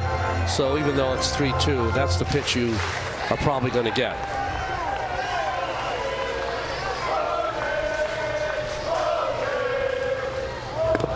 Swung on a miss, strike 3, and it was the slider, Ronnie. It's just that there are certain circumstances, Steve, where a pitcher can't get beat with his second pitch, and that was the circumstance there.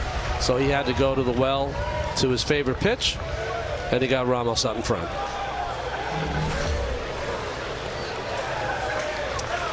So Jared Young now with 2 outs.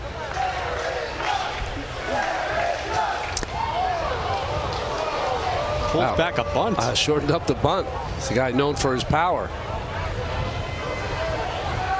Well, the infield on the right side playing way back.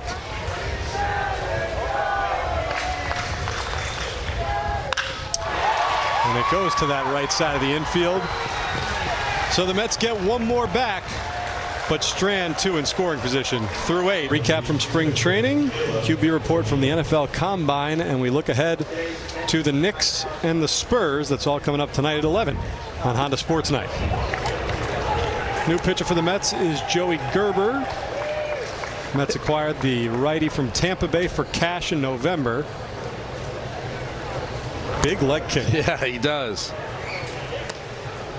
Well, he's at a high school in Plymouth, Minnesota. University of Illinois. Caleb Lomavita, first batter. That's what I love about pitching. Just so many different ways to do it. Usually with a leg kick that high, usually bend that leg, but he shoves it straight up there. It honestly hurts just watching it. Right. I'm trying to think of the pitcher. He pitched for the Red Sox and the Reds. Played great the guitar. He had a similar kind of leg kick. No, I can't think of his name.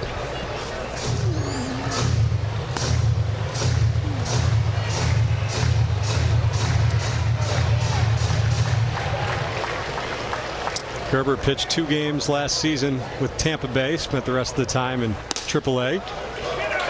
And he gets Lomavita looking, paints the corner, 1 away.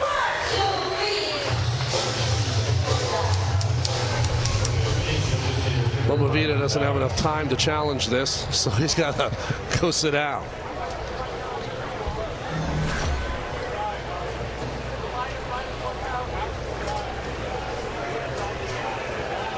Riley Adams, next batter up for Washington, swings first pitch and fouls it back. So Ron, you drove down yesterday? I did, yeah. It was a beautiful meditative exercise. The only thing that's a little scary, I'm a fast driver, so that's on me. But everyone I passed, I didn't realize that you can binge watch your phone while you drive now on the highways. It is scary, right? I mean, everyone is on their phone. There's a ground ball. Scooped up by Reimer. High throw, but a good job staying on the bag by Young. 2 down. Now, are you a podcast guy, a book on tape, music? Raw dog. No. You didn't listen to anything? I'm not kidding. I kind of just get into a meditative state and think about my life. Wow. Yeah. Pretty upset with how it turned out, huh? I love the driving part of it. I love traveling, and I've gone cross country now to California twice. Florida, I've made the drive maybe 10 times in my life now. I love the driving aspect of it. I've only done it one time, and it was during the COVID spring when we didn't fly. Yeah. And I found generally I enjoyed it, but there's that one stretch on 95, I think it's in North or South Carolina, where it's just trees for hours. Impressive from Joey Gerber. As he goes 1, 2, 3. Inning, the Mets down by 1. Trying to walk this one off against P.J. Poulin.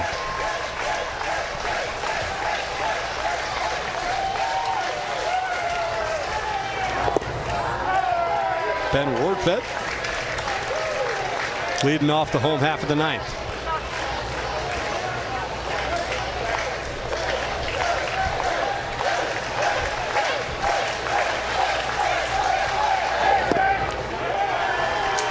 I don't even want to say anything. I just want to let the fans go. I know they're into it. They definitely want to see a comeback.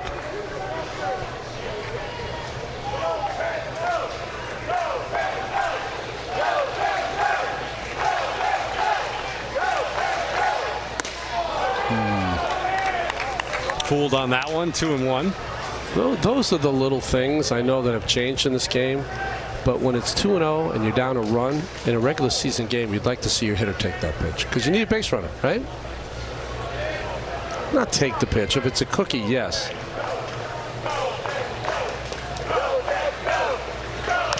Just more selectivity. It's spring training for Ben, so I'm not getting on him. It could happen to anyone. But you know, you're trying to make a team, and a homer to tie would put you in some good graces. So I understand where that aggression comes from. Look at that. Well, Wardfett started the first 4 games of the Dodgers World Series run last year. Oh, because Will Smith. Yeah, recovering from that hairline fracture. Went through the whole DFA carousel this offseason. As he works that leadoff walk. Nice at bat. That away.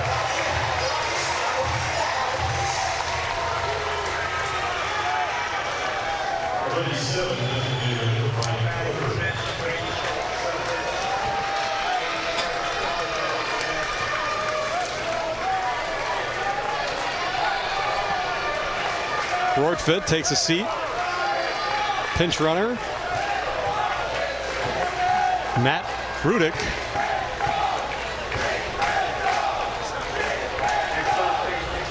Here's Ryan Clifford with his first at bat of the afternoon.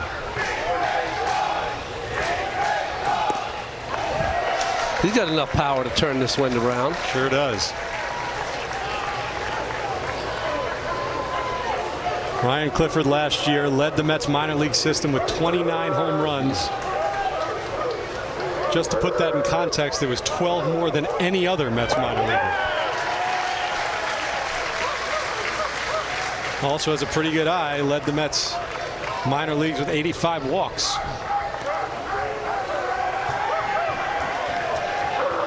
Speaking of him yesterday too, Ron, he looks the part. Yeah. That handshake just engulfs you. They're chanting "Big Red Dog" for Clifford. Oh, of course. I know you have young kids. You've read that story over and over, right? Sure have. Pretty ingenious by the fans. Nice job. I tell people at home all the time, you've got to make your way to spring training if you're a baseball fan. And there's so many different reasons, but this right now, it's just great.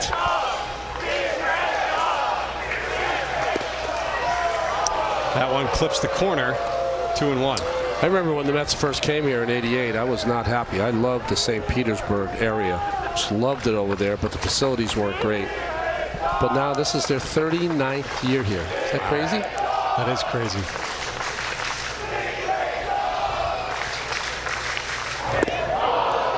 Two and two after the big swing and miss.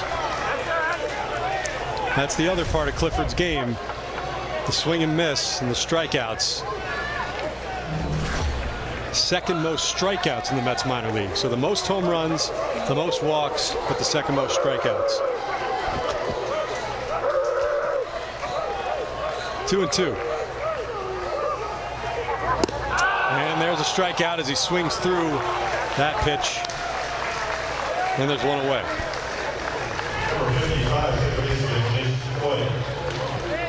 Big swing, fastball. Poulin was able to get it by him.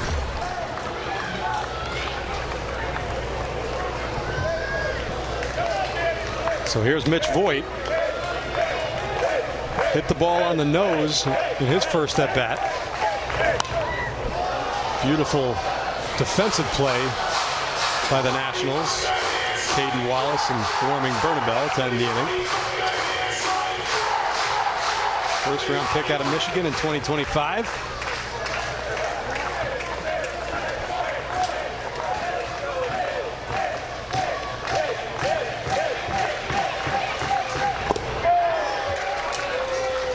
And it's 1-1.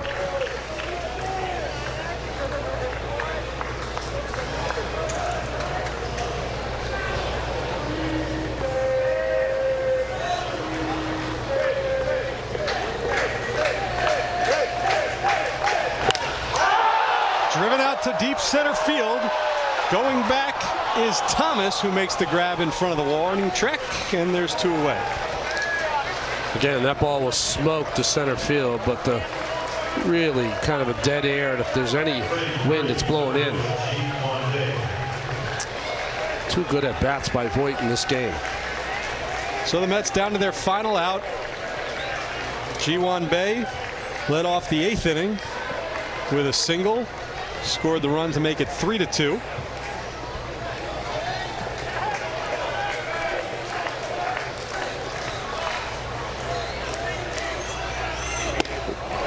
Up and in, 1-0.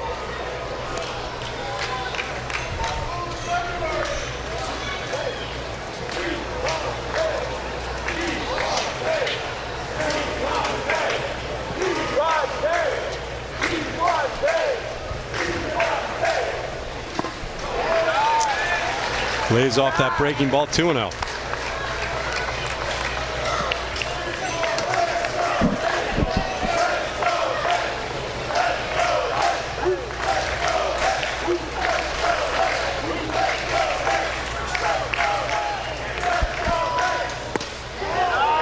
And it's 3-0.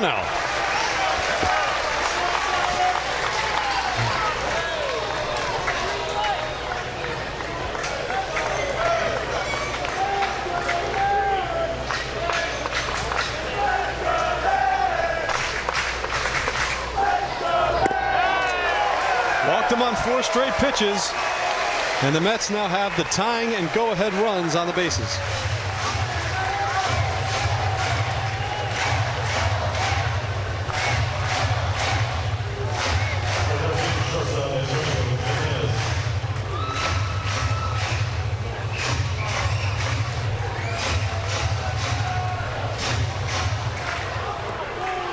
Antonio Jimenez coming to the plate. Simon Matthews, the pitching coach for the Nationals, coming out to talk with Poulin.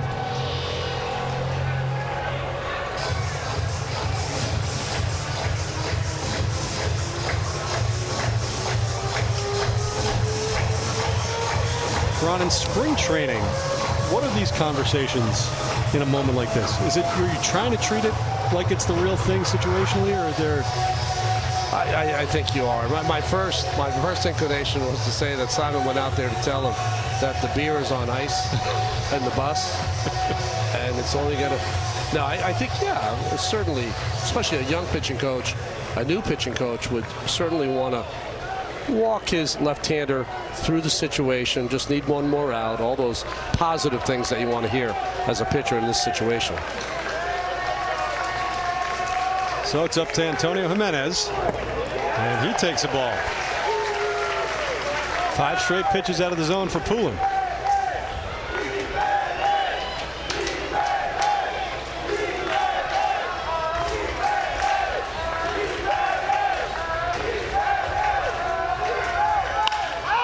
Ground ball up the middle, and he's safe. Caden Wallace unable to corral that ground ball, and the Mets get a reprieve. Bases loaded, 2 outs.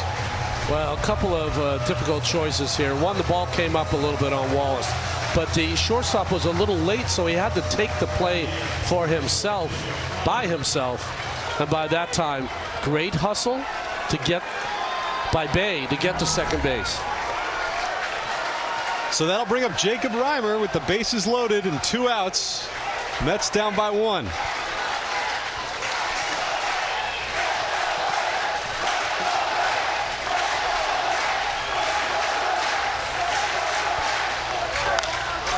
Fly ball into left field.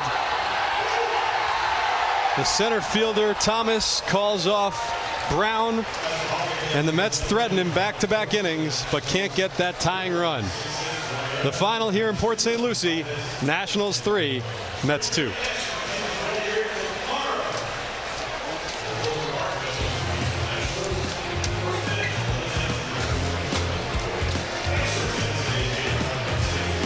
Here's your game summary. Tobias Myers in his second outing of spring training acquitted himself nicely. Mark Vientos, an RBI double.